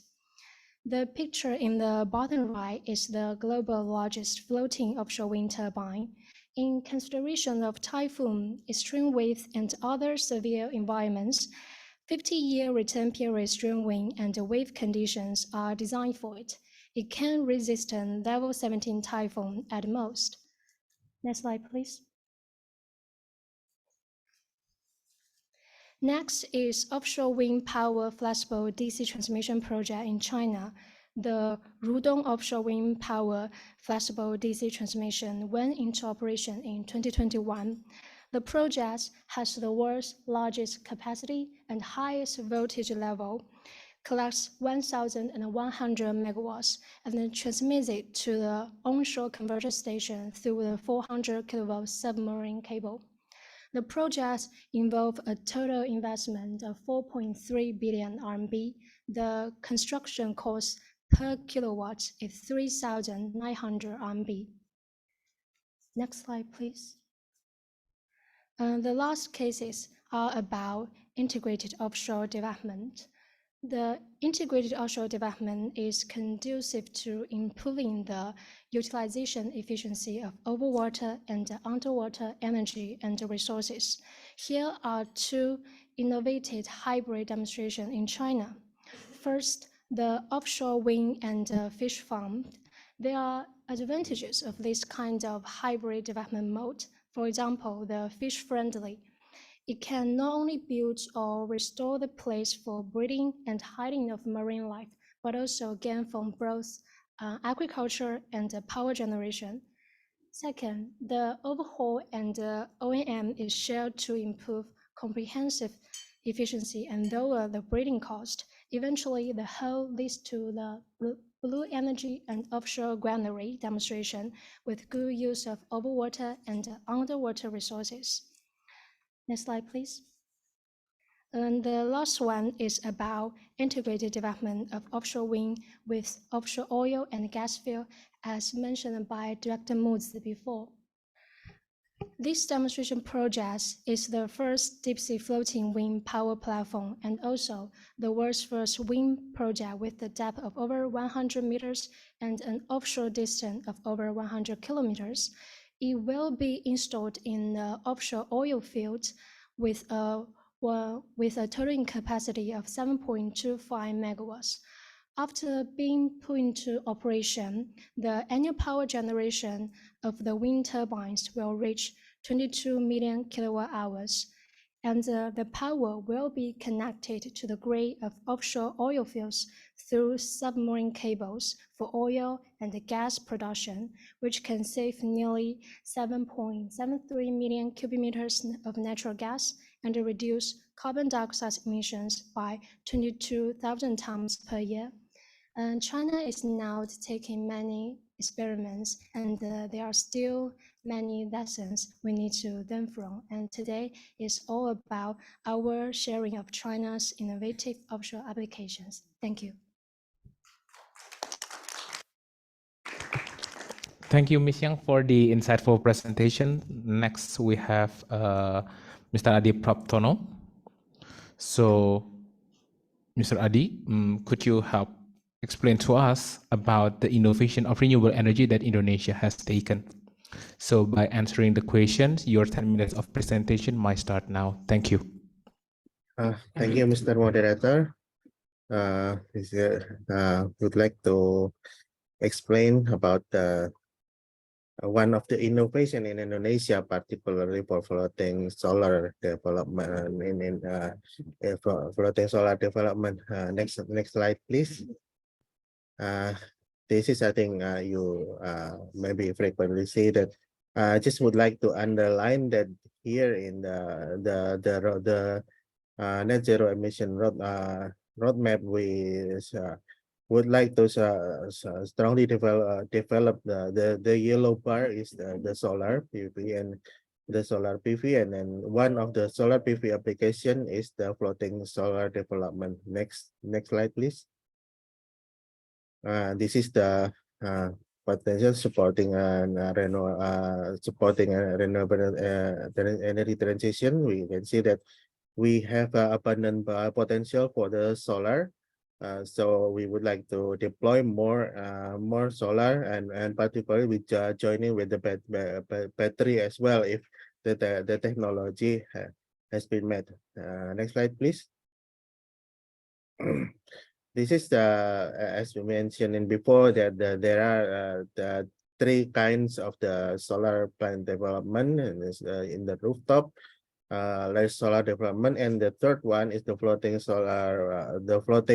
This is the new innovation that we try to develop and replicate as well, and then maybe we would like to explain in the following slides. We have the more potential, the almost 26 gigawatt in 271 location, spreading in almost all the large islands in Indonesia. So I think it is the one of the huge opportunity to deploy more, because the area or the area for deployment is available. Next slide, please. This is the RUPTL, or electricity plan for our electric utility. We can see in the table spreading from all the islands, and then we can see that solar PV from 2021 until 2030. There are spreading into 10 years plan, and then we expect to deploy 4.6 gigawatt for the 10 years until 2030. Next slide, please. Yeah, this is the first floating solar project in Indonesia. Maybe you had heard before that this is the commercial project. This is Cirata floating solar PV, located in West Java. This is the commercial one, because is now in the construction phase, and we expect that it can be in COD in the end of 2023, in the end of this year, quarter part of 2023. This is the first one, and then the phase 145 megawatt AC. And we expect and the building with from Indonesia Power. Maybe there are some difficulties from the first side, because there are issues in the floating system production, but we expect that there are not much delay, maybe just a 1 or 2 months delay, but as we targeted before. And we expect also that this project can be replicated in many locations after this. Next slide, please. This is as following the Cirata project, as from the last year, the G20 moment in Indonesia.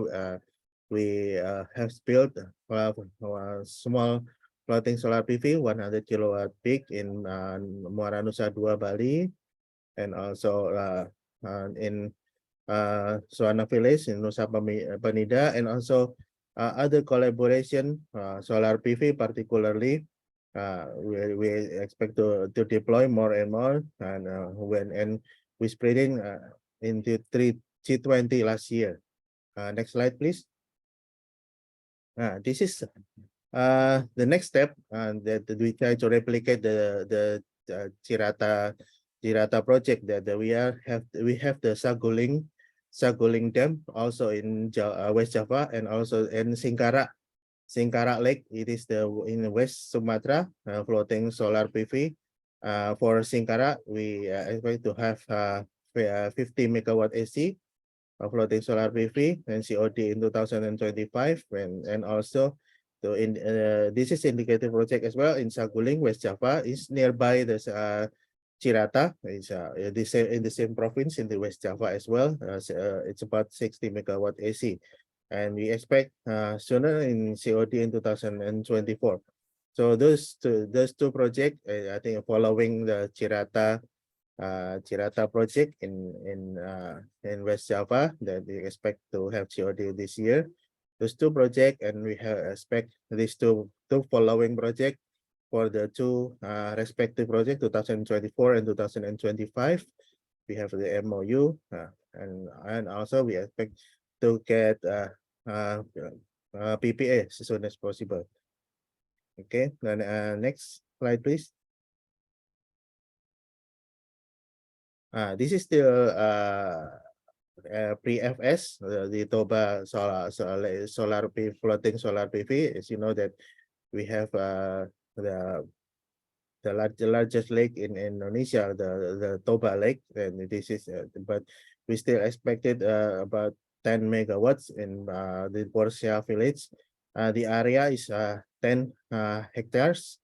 It is for super priority tourism, but we expect that it can be replicated or more in the future development. So for closing, I think there are some the policies in Indonesia that regulates only 5% of water catchment area for energy project. So this now we still assess that this policy, this regulation not applied in every dam. So again, there will be assessment for every lake or every dams that it may difference not only 5%, but it not only applied in the same criteria 5% of water surface area, but it can be varies. It depends of the AFS feasibility study that now we still assess to change the regulation, and we expect that this change can develop more and more floating power in the future. So I think this is the last slide from us. Thank you so much. Back to the Mr. Moderator. Thank you.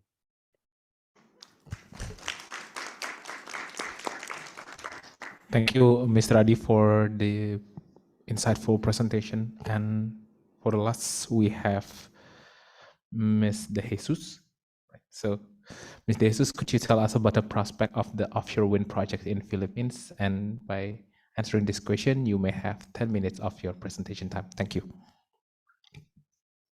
Good afternoon. I will just briefly discuss the updates of the offshore wind development in the Philippines. I will not take most of your time because most of the discussions were already discussed previously. So next slide. So this is just a general statement of the Department of Energy on the energy transition agenda. It is to aims to accelerate and expand the development of our indigenous energy resources in order to provide accessible and affordable energy to the Filipino people. Next slide. So to achieve this goal, the government aspires to the following: reach the 35% RE in the power generation mix by 2023 and 50% by 2040, attain 5% energy savings on oil products and electricity by 2040, reach 10% electric vehicle penetration rate in the road transport by 2040, adapt advanced and interoperability information and combination technologies in the energy chain, and maintain a resilient and climate-proof energy infrastructure. Next slide. So to support this energy transition agenda, the Philippines Department of Energy issued in 2022 the latest National and Renewable Energy Program. This latest NREP provides the generation mix of at least 35% by 2030 and 50% by 2040. So this aspirational target would make renewable energy as one of the main sources of electricity generation by 2040. Next slide. So also in 2022, and as presented earlier by our development partners, the World Bank Group, under the joint SMAP IFC Offshore Wind Development Program, the Philippines Offshore Wind Roadmap is published. This roadmap aims to accelerate offshore wind development in emerging markets by providing the strategic analysis of the offshore wind development potential of the country, considering the opportunities and challenges under the different hypothetical growth scenarios. Next slide. So to attain the accelerated development, as a summary, the Philippines has a total potential capacity of 178 gigawatt. The potential sites are located in the offshore of Northwest Luzon, Manila, Northern and Southern Mindoro, Guimaras Strait, and Negros and Panay, as seen on the map. Next slide. So to attain the accelerated development of offshore wind in the country, we set these targets. By 2022, we aim to set the target for, or the vision for 2050 vision and the transmission network vision.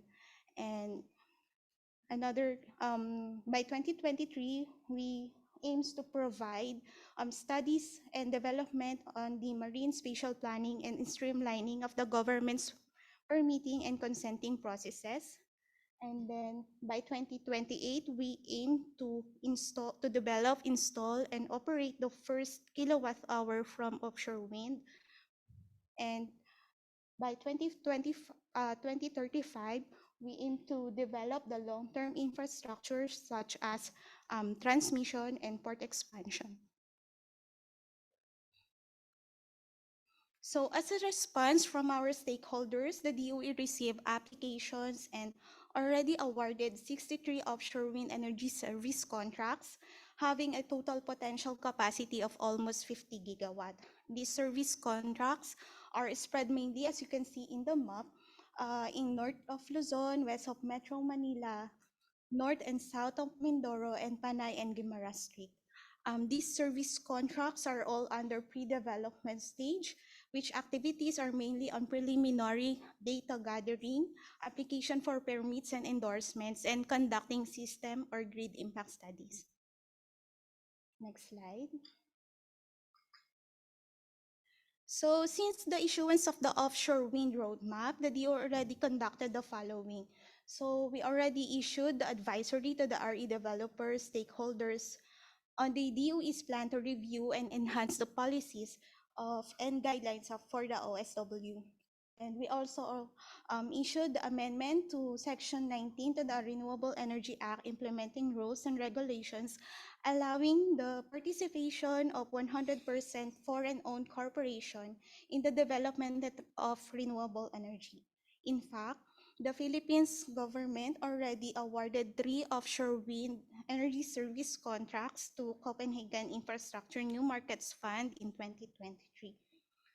And then we already conducted several focus group discussions with our developers to gather their issues and concerns and recommendations.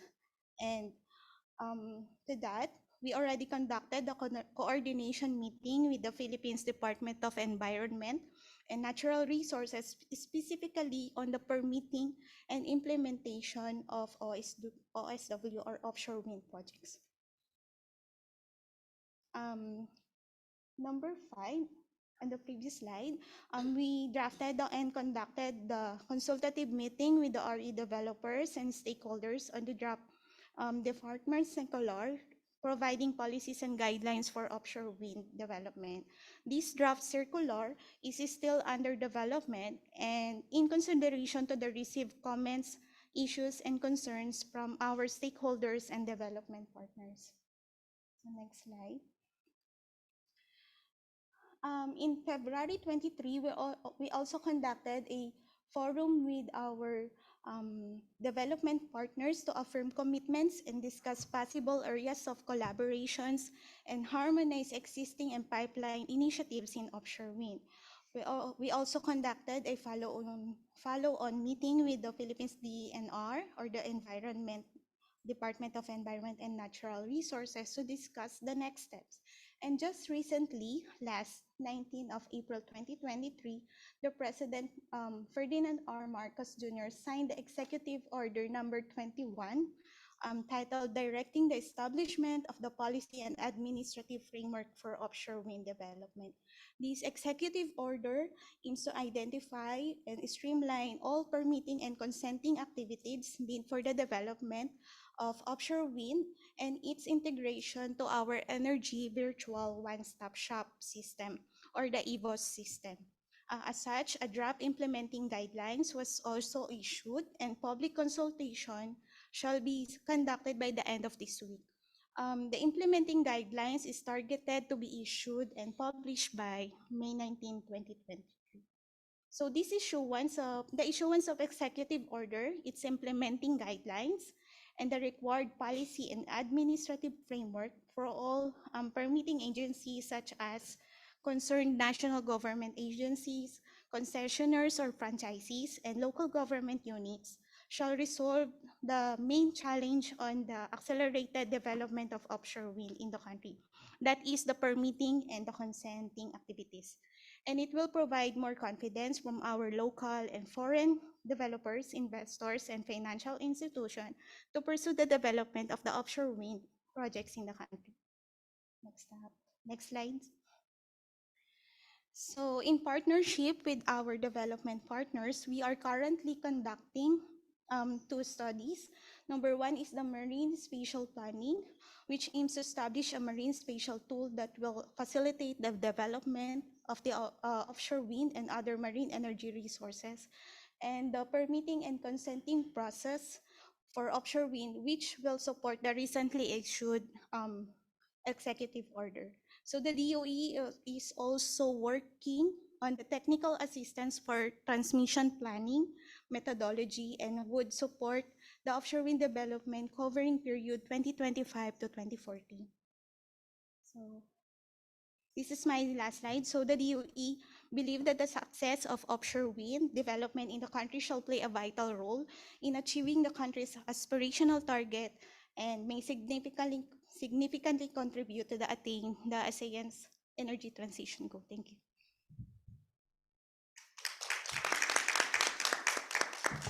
Thank you, Ms. De Jesus, for sharing with us about the prospect of the offshore wind projects in the Philippines.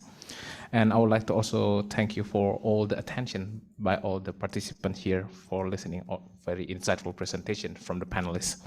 And now we are moving on to the Q&A sessions. And in the Q&A sessions, I open the discussion by the questions given by the all panelists. All the participants here in Lao, or even the virtual participation in a Zoom. So without further ado, I would like to ask the floor first in Lao. If there's any questions regarding on the presentations given by the panelists, please raise your hand. Thank you.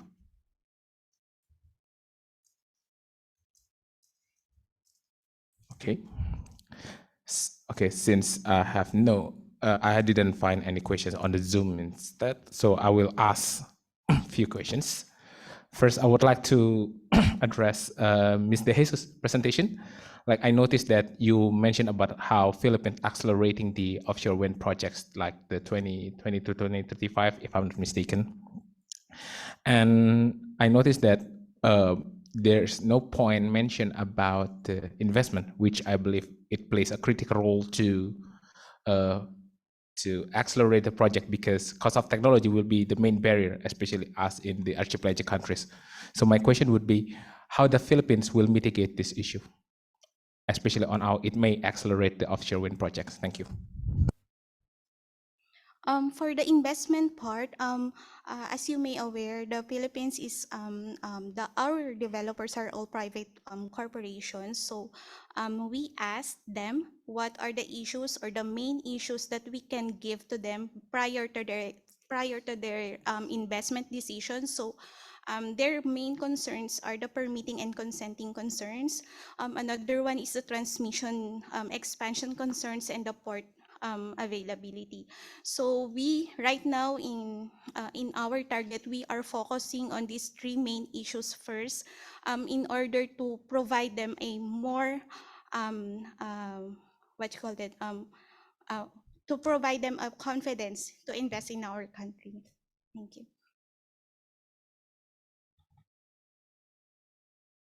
Very well noted, Mr. Jesus. And the second question I would like to raise to Ms. Yang. So similar to the question, like what I asked to Mr. Jesus, that as you know, that developing offshore wind requires a huge investment.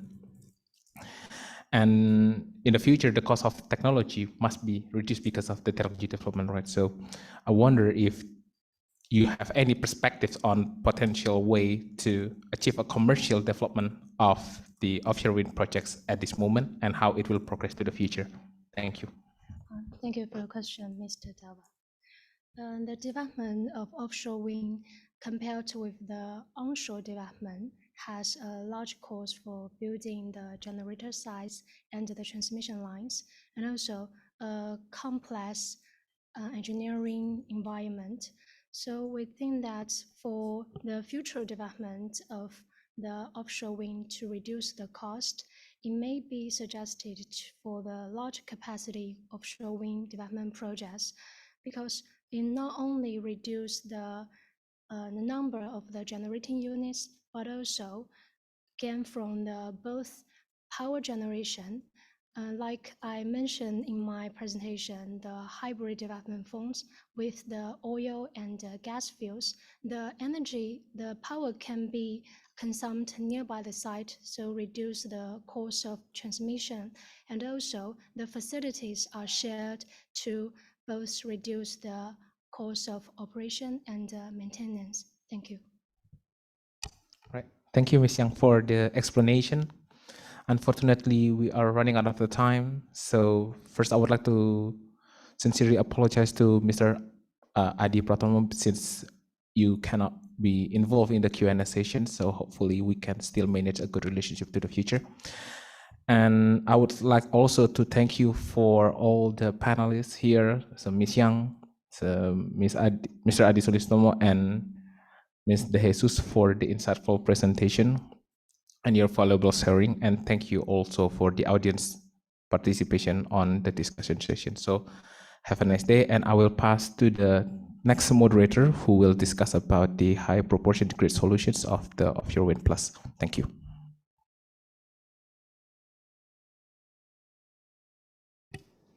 Okay, thank you, Dava. So thanks for the intro, and good afternoon to Mr. Soprathos, Mr. Zamora, Mr. Misrin, distinguished RESSN focal points, and guests from both offline and online.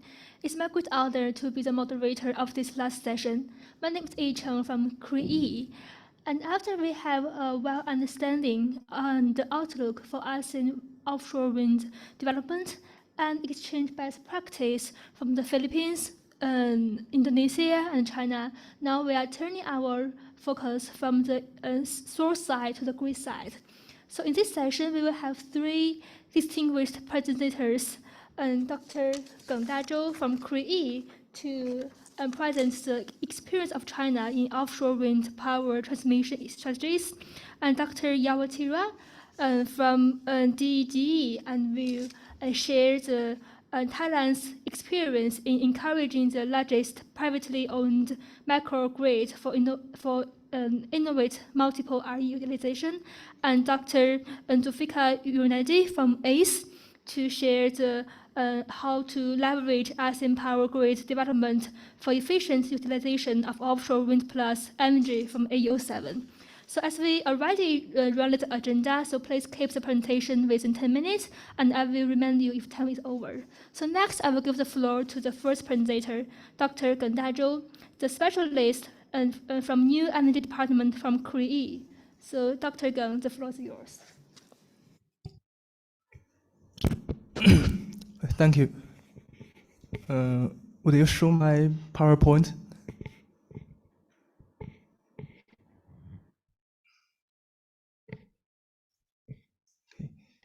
Good afternoon, ladies and gentlemen.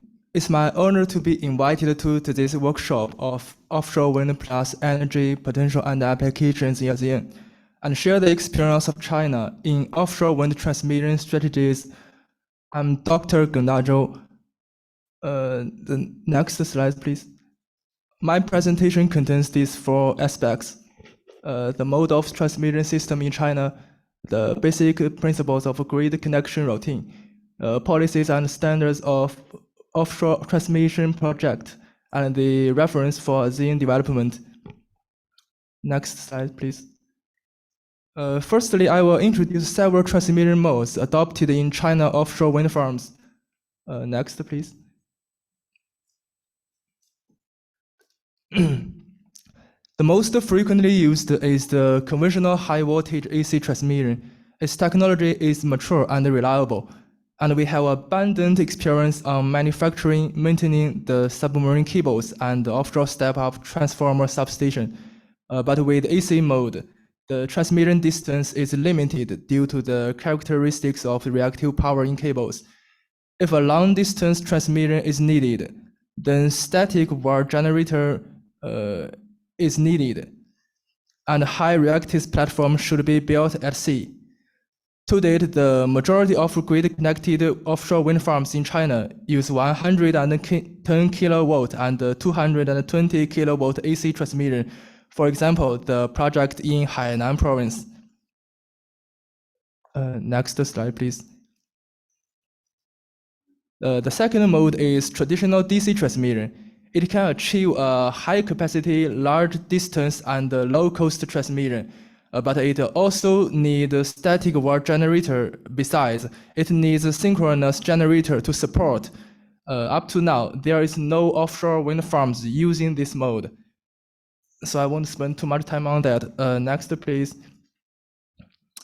And the third mode is the flexible DC transmission, which is an emerging technology and has attracted many coastal countries' attention in recent years.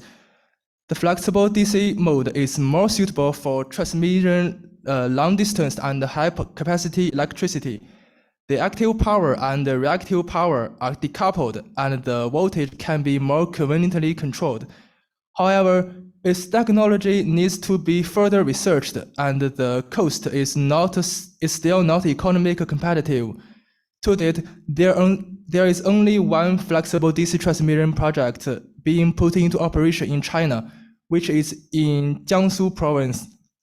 This project transmits 1.1 million kilowatt, 400 kilowatt power to onshore grid through almost 100 kilometers submarine cables, which set Asian records.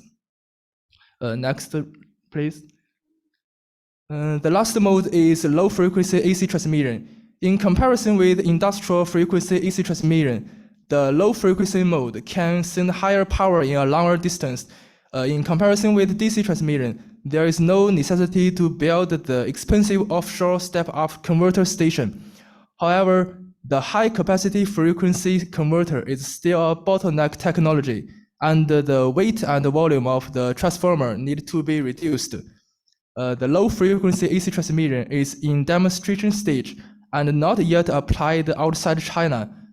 The demonstration project is built in China Zhejiang province, adopting 20 Hz to transmit electricity. Next slide, please. In order to select a proper transmission method, the distance, the capacity, the cost, the technology readiness should be systematically considered. For the case of transmitting less than 17 kilometers, the AC mode is recommended. The higher the capacity is, the higher voltage should be used, like the 330 kilowatt or 500 kilowatt. For the case of transmitting more than 100 kilometers, the flexible DC transmission is suggested, and the 500 kilowatt AC transmission with offshore static wall generator is also suitable. If the distance lies between 70 and 100 kilometers, different transmission designs should be proposed and compared according to their economic efficiency. Next slide, please. Then I'd like to introduce China grid connection pattern. The offshore wind farms of China usually distribute along the coastline, mainly in a north to south direction. Take the ultra-large-scale offshore wind power base in Zhejiang province as an example. If the submarine cables are centralized collected first and then connected to the same one onshore grid, more cables will be used and the onshore grid needs to be expanded to a large extent to accommodate the incoming power. Besides, the transmission line failure will affect the whole offshore wind power base. In contrast, if the power of the grid is sent to several different nearby onshore grids, only moderate expansion of grid is required, and the influence of transmission line failure can be decreased. Next slide, please.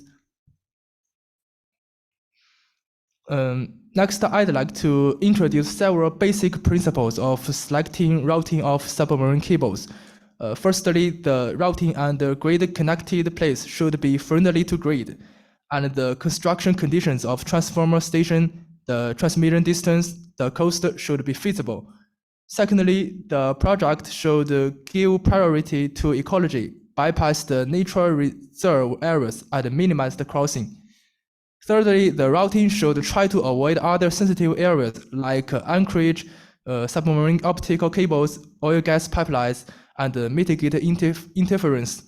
Meanwhile, the maritime cable corridor and their landing place should be shared as far as possible by different projects to save the sea coastline resources. Lastly, the transmission distance should be shortened and the total cost should be reduced. Next, I will briefly present the relevant policies and standards of China. The offshore transmission projects in China are built by developers themselves, not by the grid companies. This mode can ensure timely grid connection and electricity sale, but the cost of offshore transmission projects cannot be properly apportioned among power transmission and distribution. Next, at present, China has established a preliminary system of technology standards for offshore wind power plants, submarine cables, offshore transformer substations, and converter facilities. Next. Finally, we'd like to propose some advices for ASEAN countries to develop the offshore wind power transmission. First, the most urgent problem in offshore wind project is cost reduction for grid connection. Based on technology economy, the transmission mode and voltage class should be determined after comparison. Different transmission modes should be applied in a scientific order. 2. Reasonably arranged transmission corridors, landing points, and grid-connected substations to avoid crossing and over-centralization of submarine cables and ensure transmission security. On the premise of ensuring safety and economy, insist on centralized and intensive utilization of the sea. 3.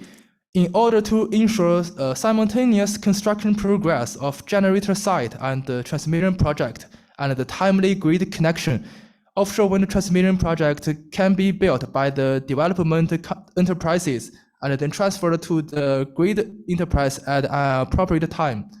Establish a cost allocation mechanism of offshore wind power transmission if necessary. 4. Strengthen the construction of a domestic power grid and strive to accelerate the development of ASEAN power grid through investment and financing. Actively promote the interconnection of ASEAN regional power grids, improve the flexibility of power systems, and realize the high proportion utilization of renewable energy. That's all for my report. Thank you.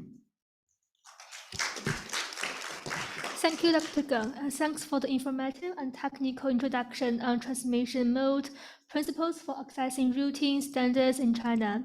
And we have also heard that this year, the annual joint study between ACE and Korea will focus on the offshore wind development.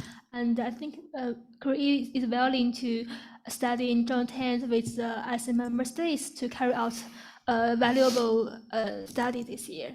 So next, I will give floor to Dr. Yawatira to give his presentation. The floor is yours. Okay, thank you, Ms. Moderator, and good afternoon once again to everybody. This is Yawatira Ashwangkul from the Thailand Ministry of Energy. From now, please allow me to share the experience in encouraging largest private-owned microgrid for innovate multiple RE utilization from the government point of view. Next slide, please. Okay, as your recognition, Ministry of Energy is now preparing the National Energy Policy, or we call it NEP, 2022, with the concept to go green with energy security and competitiveness for sustainable energy future. In order to contribute our aspirational target to be the carbon neutrality within year 2050. In order to achieve that, we set the direction of the policy. The first one is to promote the use of renewable energy for power generation.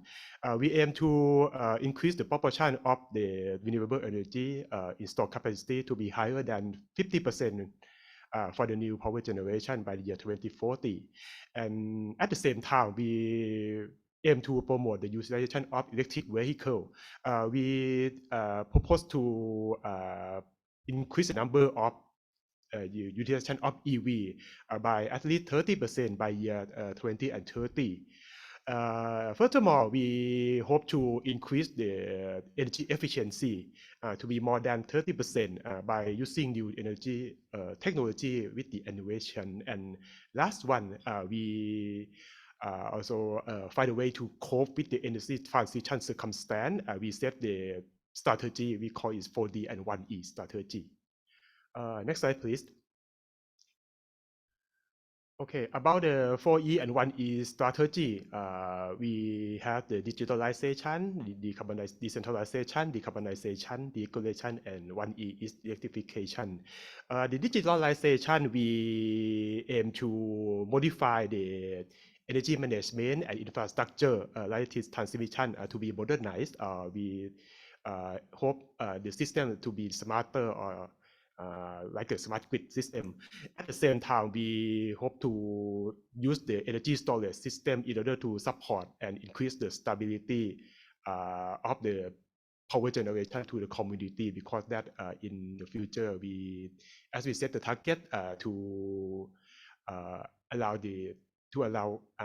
renewable energy for power generation to be the high proportion in the transmission line. Therefore, it's necessary to keep the stability. Therefore, we hope to apply and implement the ESS energy storage system to our system. And for the decentralization, we hope to distribute the renewable energy power generation project to the community. For example, that in which area we have the high potential in bioenergy or biomass, we will promote the community scale bioenergy power plant, or in the remote area which have high potential in VRE, like the solar and wind energy, we will promote the installation of the power generation from solar and wind energy, or sometimes we use the combination between two sources of renewable energy, as well as the applying of the battery system. And for the deregulation, we hope to deregulate some of the criteria or the regulation which will be the obstacle for the energy promotion. We hope to create a sandbox to conduct the energy innovation development, and we will use the Energy Conservation Promotion Fund in order to support the community-based business. Next slide, please.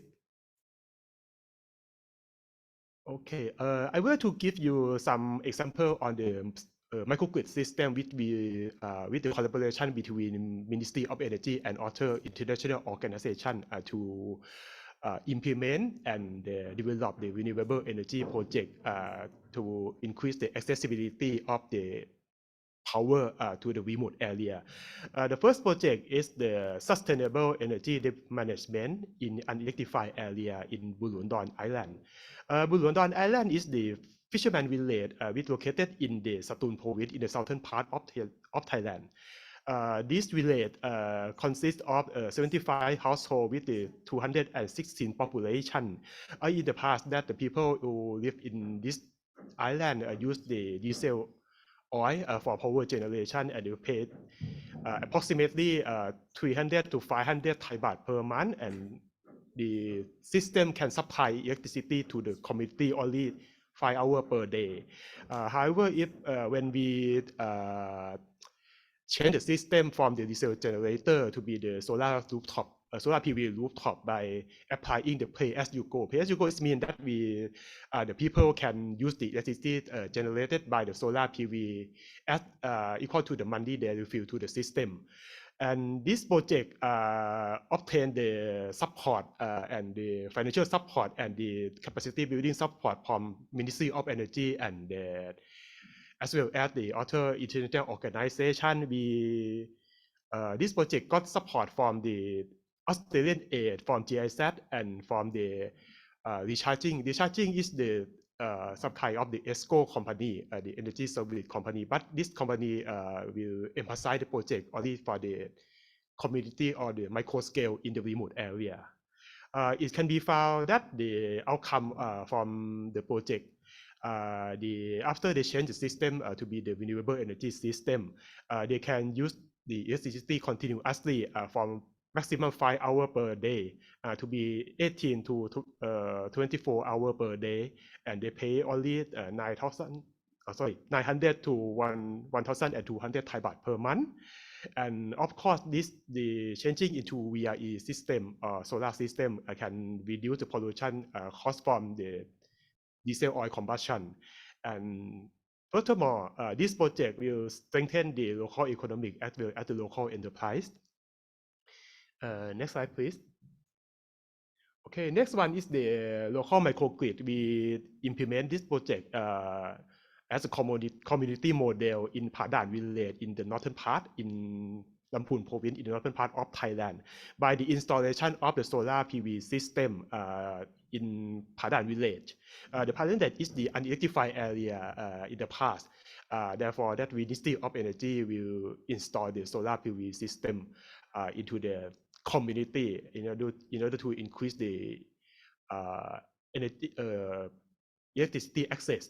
The install capacity of the solar system is 122 kilowatt, and we also apply the battery storage. Approximately, we use the lithium battery for approximately 300 kilowatt hour, and the zinc bromide for battery for 100 kilowatt hour. This system has the capacity factor for approximately 16%, and the system can generate the electricity and supply to the village approximately 170 megawatt hour per year. For the CapEx or the installation cost, the cost for installation of the system approximately 900,000 US dollar. However, that the rate of return, the IRR of this project from the evaluation only 2%. You can see that is quite too low because this project will not aim to obtain the profits from the project carry out, but we hope to increase the energy access to the people, and the payback period from the evaluation, the payback period is request the high payback period approximately 17.5 years, and the funder of this project, the funding came directly from the Energy Conservation Promotion Fund under Ministry of Energy. Next slide, please. Okay, this is last slide for my presentation. This is the conclusion from the government point of view, as well as some recommendation from the private sector who have the business about the microgrid development. The first one, the renewable energy microgrid in Thailand are invested and constructed by the majority by the government side with the international support. This project, the investment aim to increase the electricity accessibility to the remote people. Therefore, that the project economic evaluation are not satisfied. And the smart microgrid system, such as the software, is introduced by the private sector in order to conduct the higher efficiency to the system. And last one, the investment of the microgrid project should be carried out in the private project. For example, the gas station and housing estate with the installation of the smart maintenance system. This one because that we do the business will be done by the private entrepreneur because that we would like to in our opinion we think that we should do the business for the microgrid system in the people who have the enough budget to pay back to the entrepreneur. However, that in the remote area it is necessary to find the solution that to be the joint investment between the government and the private sector, because that only to increase the accessibility of power to the remote area, the people in the remote area is not attractive for the private entrepreneur. Okay, next slide, please. Okay, that's all for my presentation, and thank you very much for your attention. Thank you, Dr. Yawachira, for sharing with us the microgrid practice and mode in Thailand, as well as the impressive policy scheme, including the 40+1E and the energy management in the electrified areas. And next, we will have our last speaker from ACE, Dr. Ambia Abdullah. I'm very sorry for my mistake before. And after this speech, we will have our Q&A session, so we will leave our questions here. So next, I will give floors to Dr. Ambia Abdullah. Okay, thank you very much for the moderator. Sorry, there was a change in the speaker, actually, Dr. Zulfikar. So I will present this session on behalf of him. So leveraging ASEAN power grid development for efficient utilization of offshore wind plus energy, I think is quite one of hot issue in ASEAN current now. And I think we have learned a lot from the colleagues from China about Chinese experience in developing offshore wind energy. And I'm very much impressed with your presentation. I mean, the colleague from China about how China can reduce the high capital cost at the very beginning, and also able to reduce the engineering investment cost as well. And the most impressive one from the presentation from, I'm sorry, I forgot, I don't know to spell your name, but the most impressive part of your presentation I learned is the successful China case in taking the technical aspect in connecting the offshore wind with the grid connection, which is quite not easy from the engineering aspect, as well from the policy and investment required for this sector. So, okay, next slide, please. So before begin presenting some maybe insight for the ASEAN offshore wind energy, I would like to mention several three slides actually related to the recently announced in AMEM last year in Cambodia. One of the most important is flagship product that's announced actually every 2 years that represent ASEAN product on the energy outlook for the ASEAN. Yeah. So we found that under the ASEAN Energy Outlook 7, I mean the 7 ASEAN Energy Outlook, that baseline scenario if we don't apply any policy intervention on the speed of the growing energy demand and energy supply, due to the significant increase of the both economic growth and also population growth that ASEAN would have from 2020 to 2050.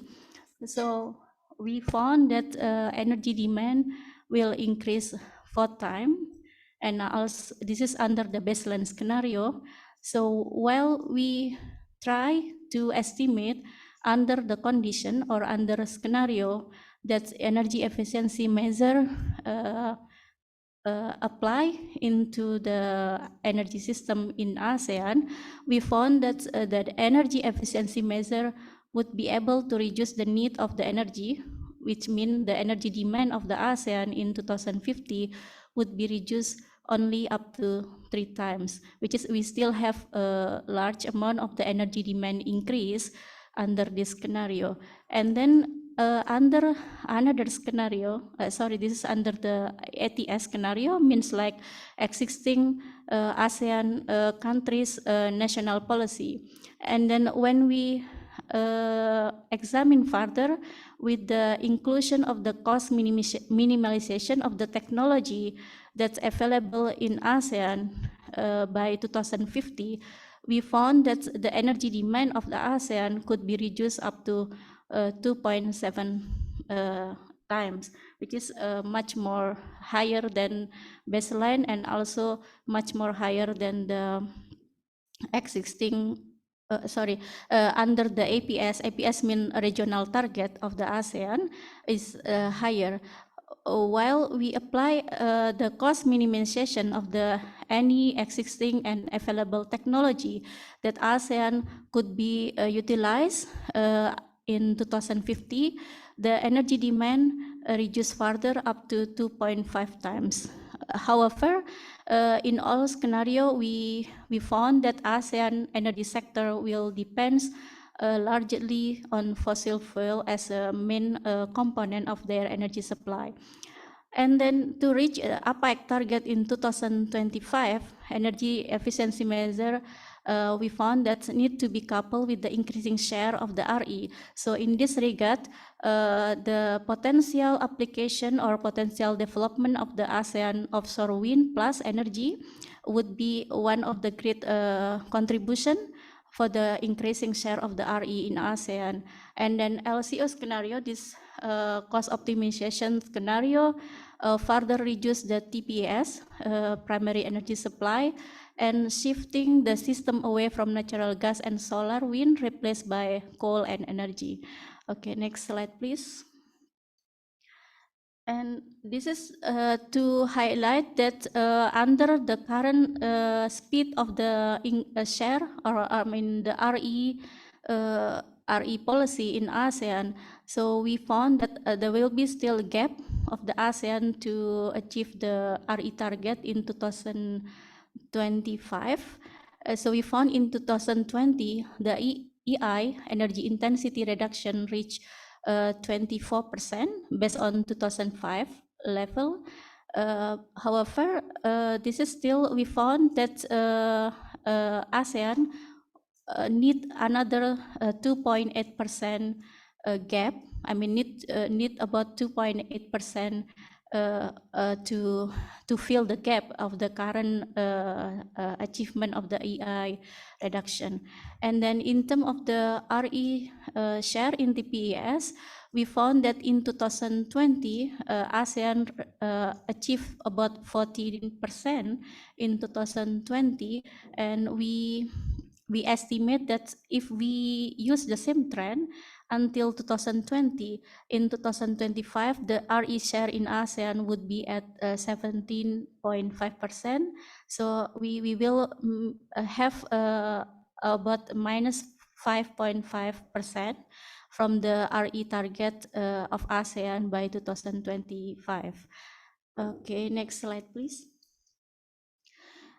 And then in terms of the electricity generation, we found that the needs of installed capacity decreased due to the energy efficiency when we apply the energy efficiency measure, and also the clean energy penetrate the power system.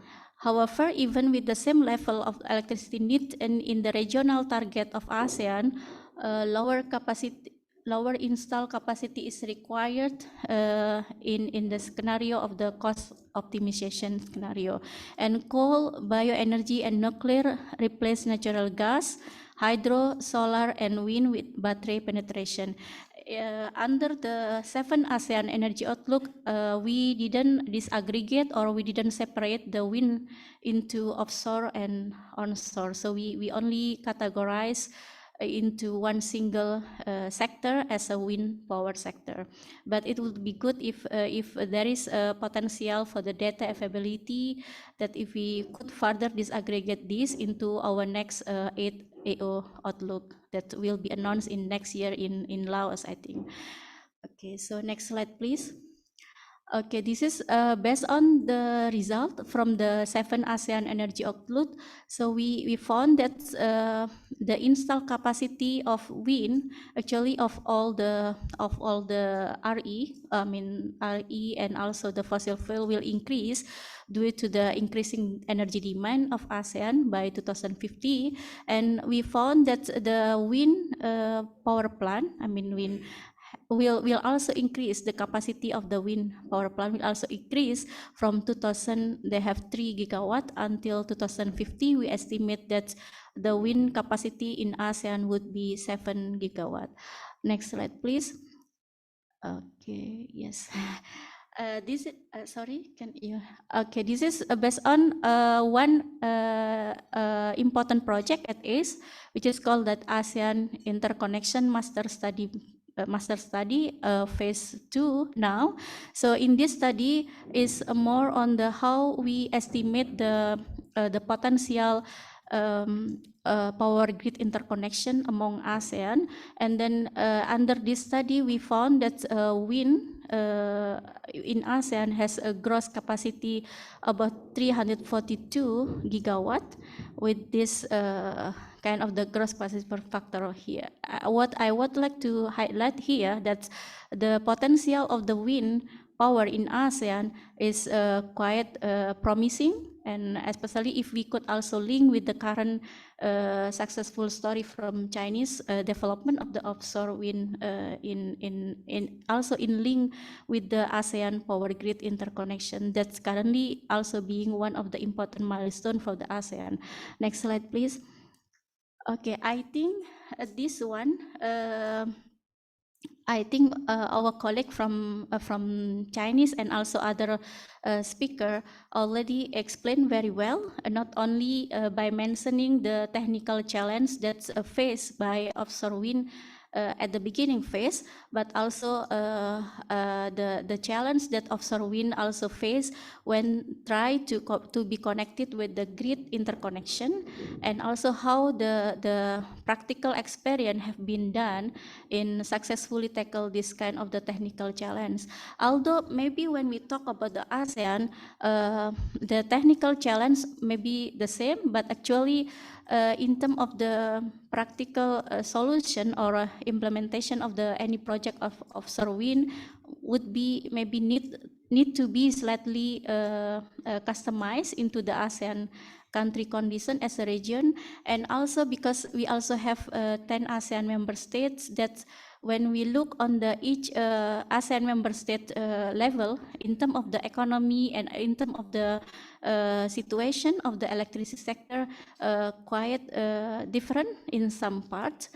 So maybe I would like just mention about this. One is about the variability that colleague from China also mentioned about the wind, and also I think some representative from Malaysia also mentioned the Malaysia condition on the instability of the wind condition. And this is the second one is not new challenge that this is not faces only by offshore wind, but this is faces by most of the new technology or emerging technology, that the cost of technology, particularly on early years, is very high, that maybe the developing countries and ASEAN maybe need some support from the international community at the very beginning, and also in this case, maybe the government role would be more crucial because that's a very beginning stage of the technology introduction into the market, and also to support the mass deployment of the new technology into the market.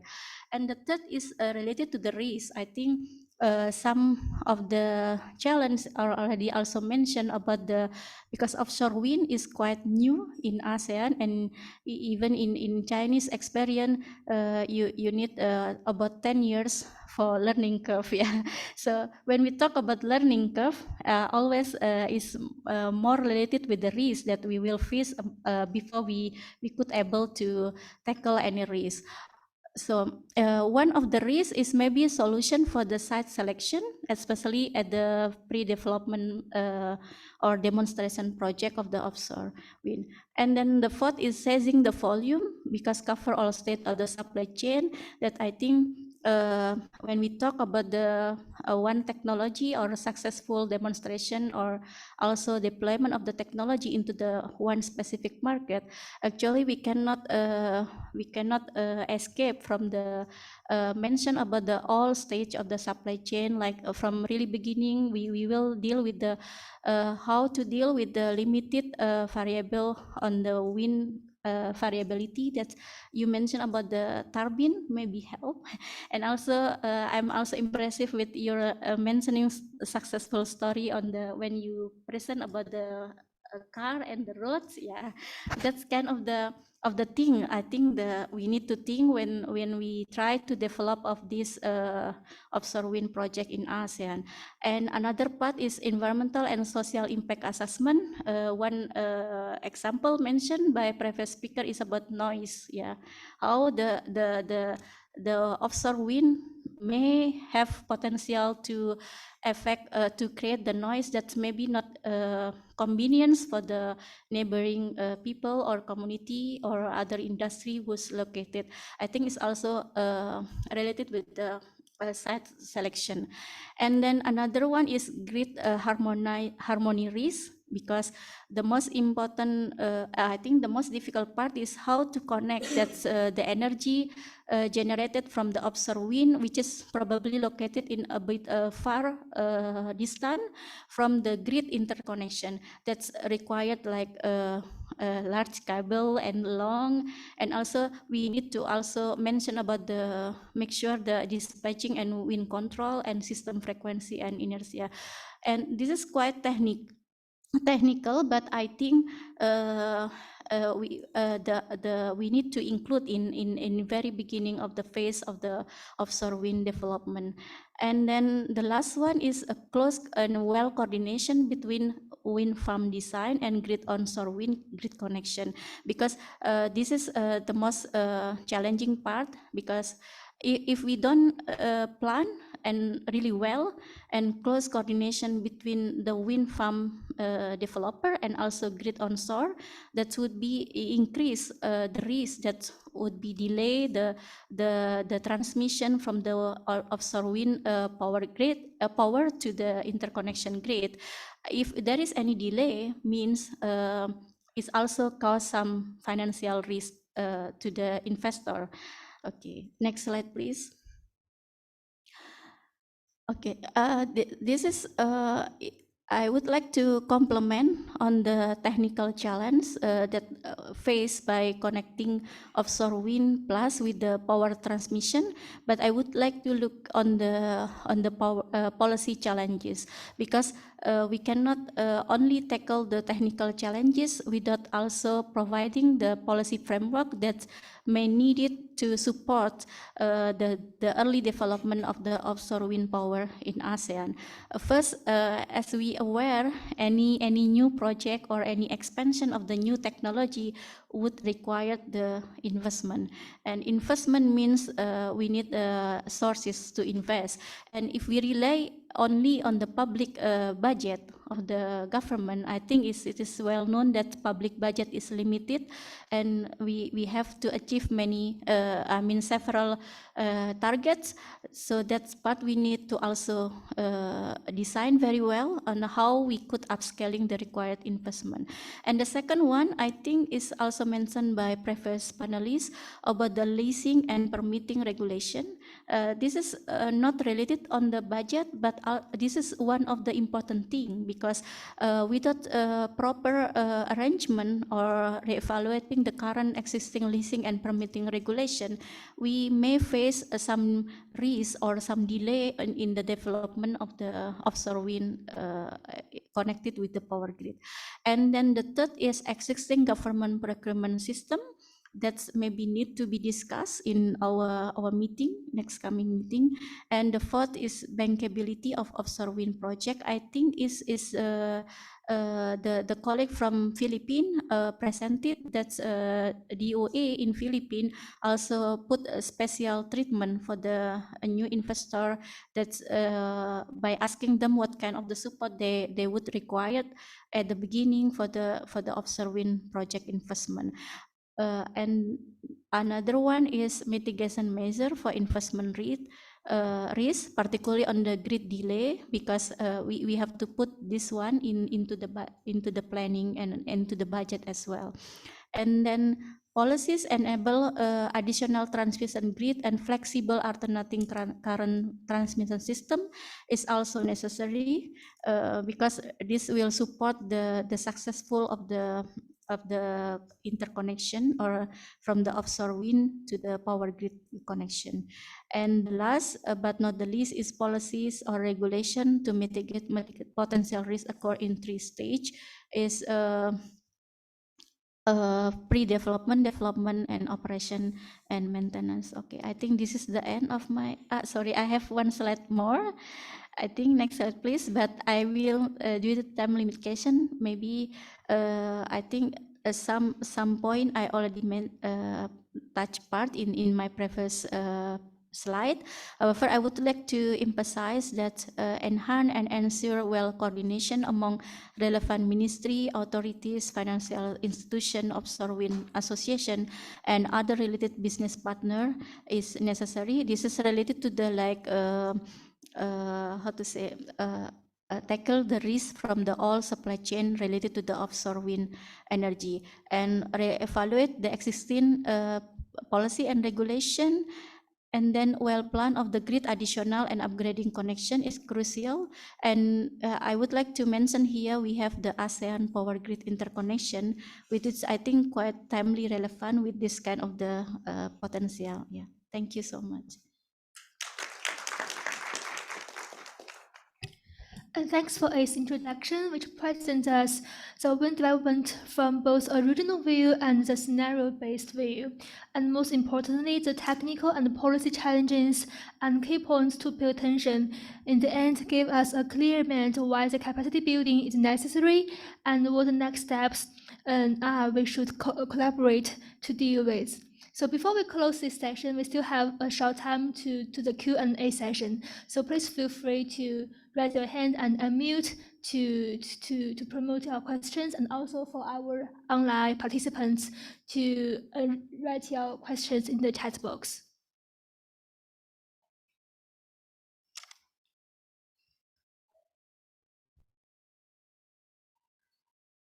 So here, I have the first questions to Dr. Geng Dazhou. So during these sessions, actually many guys have mentioned the high proportion, like the Thailand mentioned the high proportion, and ACE also presents the clean energy will penetrate the power system. So facing with the request of the RE high proportion, so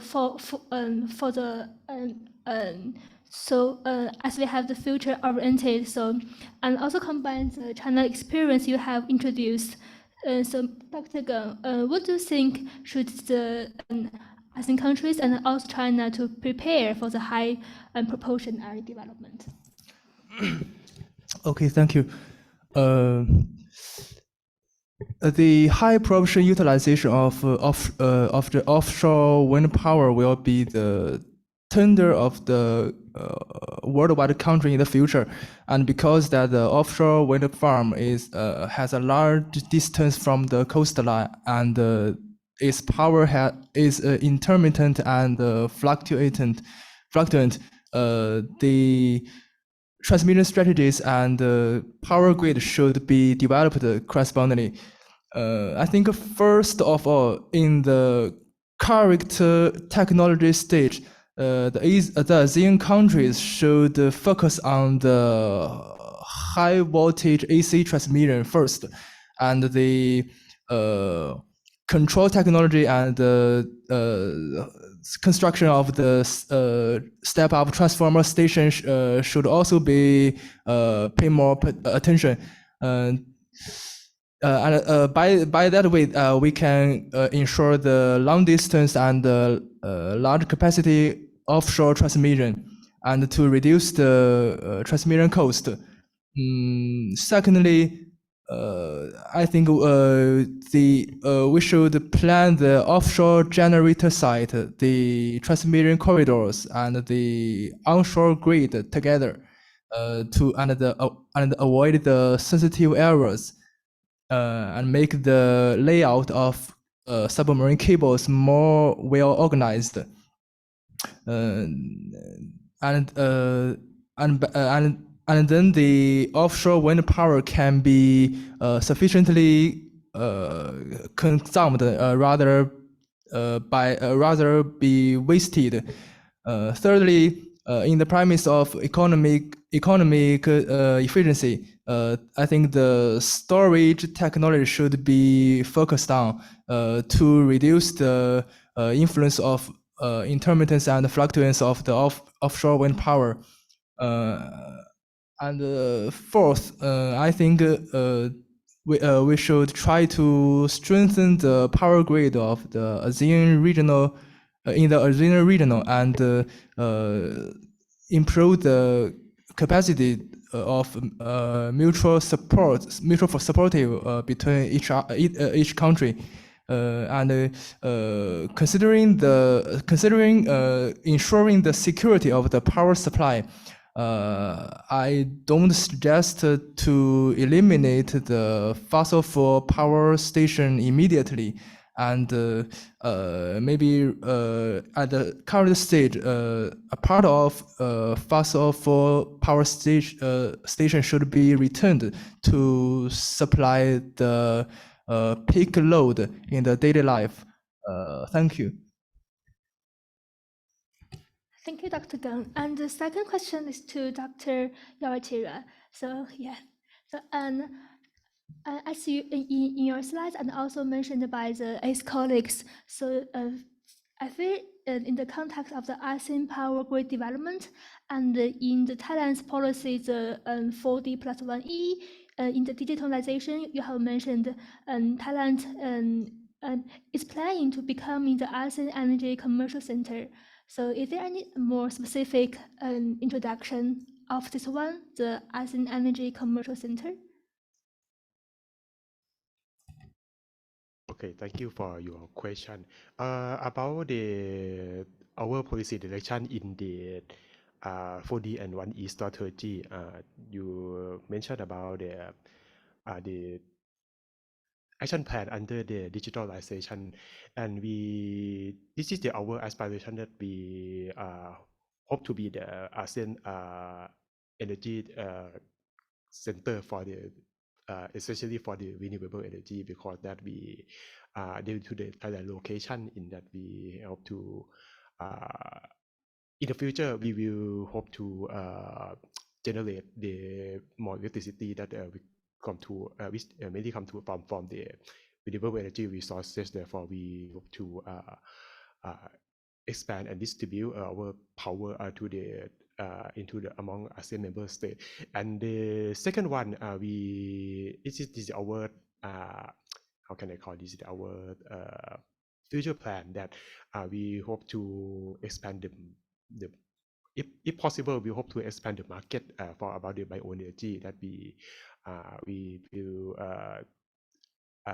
conduct and initiate for the market for the bioenergy, like the biomass pellet, and we will export and this kind of the transform biomass and bioenergy to the neighboring country and the country in the ASEAN member state as well. This is our plan in the future. However, it is necessary to strictly consider again what is about the appropriate methodology that we order to be the ASEAN Energy Commercial Center.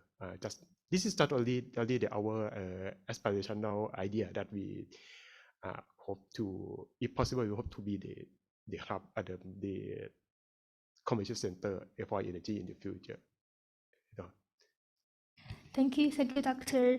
Ayatira. So actually, as we have already 1 hour delayed of our agenda, so I apologize for not giving the time for our ex-colleagues. So next, and I would like to say thank you for all the presenters, and the third session is closed, and I will give the floor to our MC. Thank you.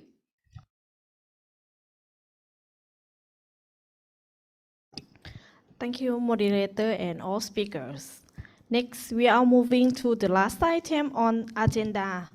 For making this workshop to be fruitful, may I invite Mr. Mu Zhang, Director of General Affairs Division, International Cooperation Department, CRI, to give a closing remark, please.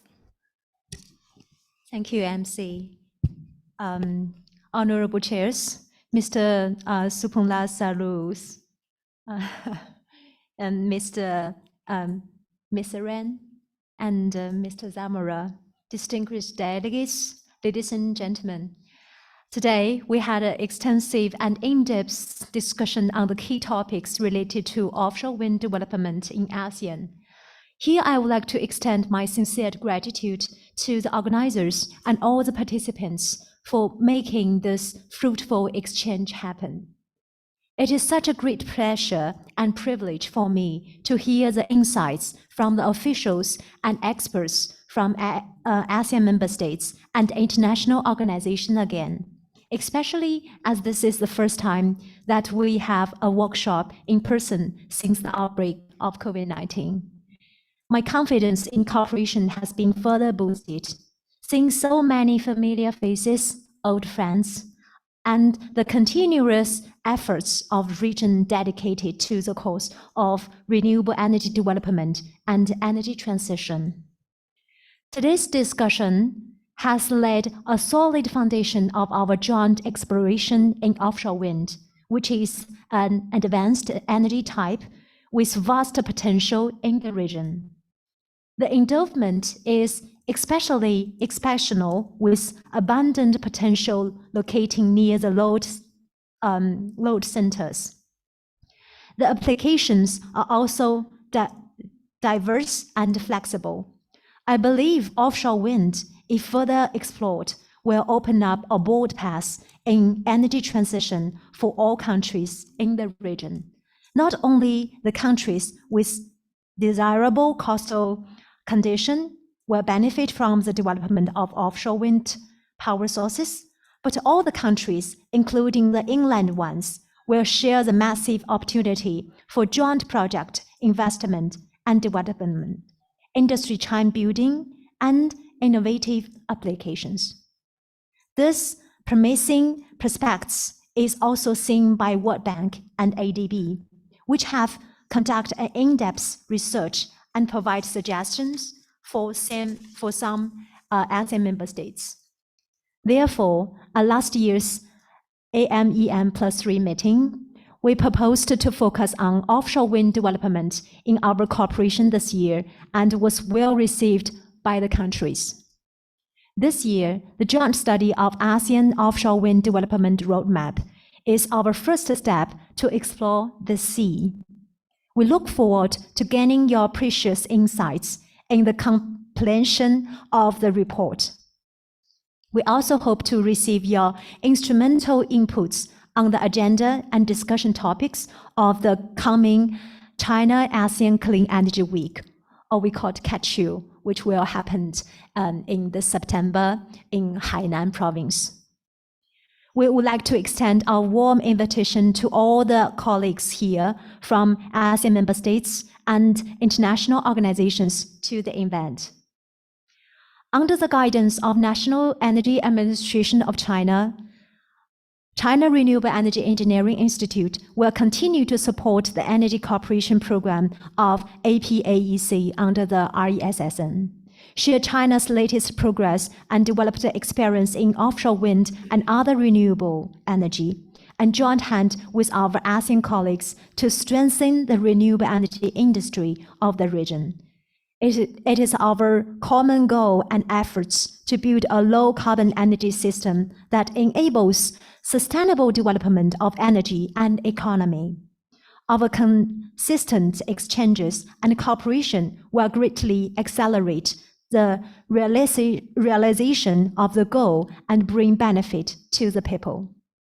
At least, on behalf of our Deputy Director General, Dr. Gu Hongbin, I would like to express our sincere gratitude again to Malaysia Ministry of Energy, to Lao Ministry of Energy and Mines, and ASEAN Center for Energy for your great work to launch this successful workshop.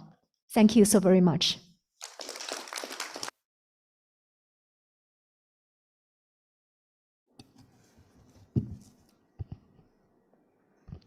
Thank you, Ms. Mu Zhijiang, for a nice closing remark. At this time, may I invite Mr. Christopher G. Samura, Senior Manager of ASEAN Center for Energy, to give an closing remarks, please. Thank you very much, Ms. MC. Excellencies, Mr. Kaman Soprashort, the Deputy Director General from the Ministry of Energy and Mines, Lao PDR. Dr. Gu Hongbin, the Deputy Director General of China Renewable Energy Engineering Institute, or CREI. Ms. Muzi Zhang, the Director of General Affairs Division of the International Cooperation Department from CREI. Ms. Chara Odeta Rogate, Country Program Coordinator for Energy in Vietnam, World Bank. Mr. Muhammad Irwan Misran, the Deputy Undersecretary for Renewable Energy from the Ministry of Natural Resources, Environment and Climate Change, Malaysia, on behalf of the RESSN Chair, distinguished speakers, RESSN focal points, ladies and gentlemen, good afternoon. We have now come to the end of today's event. Before we conclude this workshop, I would like to take this opportunity to express our deepest gratitude to all of you for your active engagement and contribution in the fruitful discussion. It is our pleasure to have participants from various sectors and countries, including each AMS representatives, government officials, public utilities, and private enterprises, and financial institutions. Your participation has been instrumental in making this workshop a huge success. Today's workshop has been an insightful and productive session on offshore wind plus energy potential and applications in ASEAN. We heard from a diverse group of speakers from CREI, from GWEC, from the World Bank, from DD, from the ASEAN Center for Energy, about the enormous potential of offshore wind energy in ASEAN and the significant challenges that must be overcome to tap into this potential fully. As discussed, the region's vast wind resources are largely untapped, with only 2.7 gigawatts of installed capacity as of 2020, compared to over 1,000 gigawatt potential capacity. With this vast amount, offshore wind plus energy is highly likely to help ASEAN achieve the target of the 23% renewable energy in its energy mix by 2025. However, developing offshore wind farm is technically more complex and requires more intensive capital. Furthermore, there are additional challenges such as transportation, foundation works, and maintenance, which require certified and well-trained personnel capable of working on high-rise structures. The complexity is multiplied in offshore and wind farm constructions and maintenance, which is placed in harsher and extreme conditions. Example, the strong sea currents, corrosive environments, and subsea pressure. Despite these challenges, we can all agree that offshore wind energy presents a tremendous opportunity for ASEAN to further its renewable energy ambitions.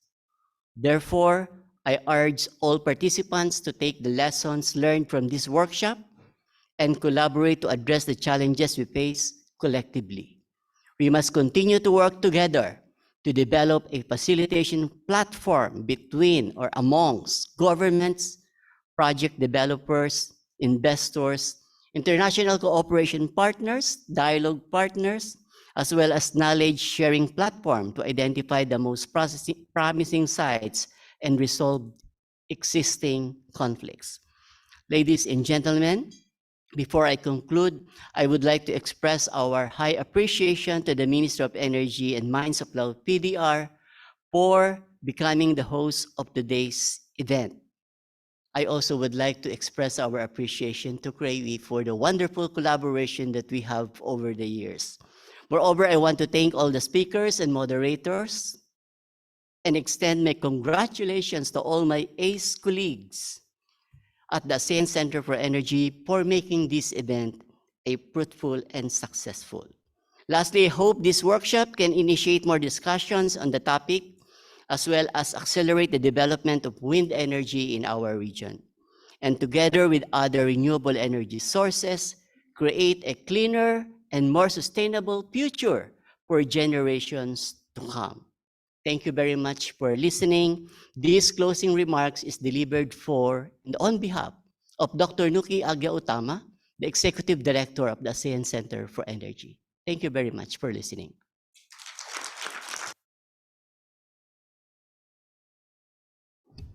Thank you very much, Mr. Christopher G. Samora, for your closing remarks.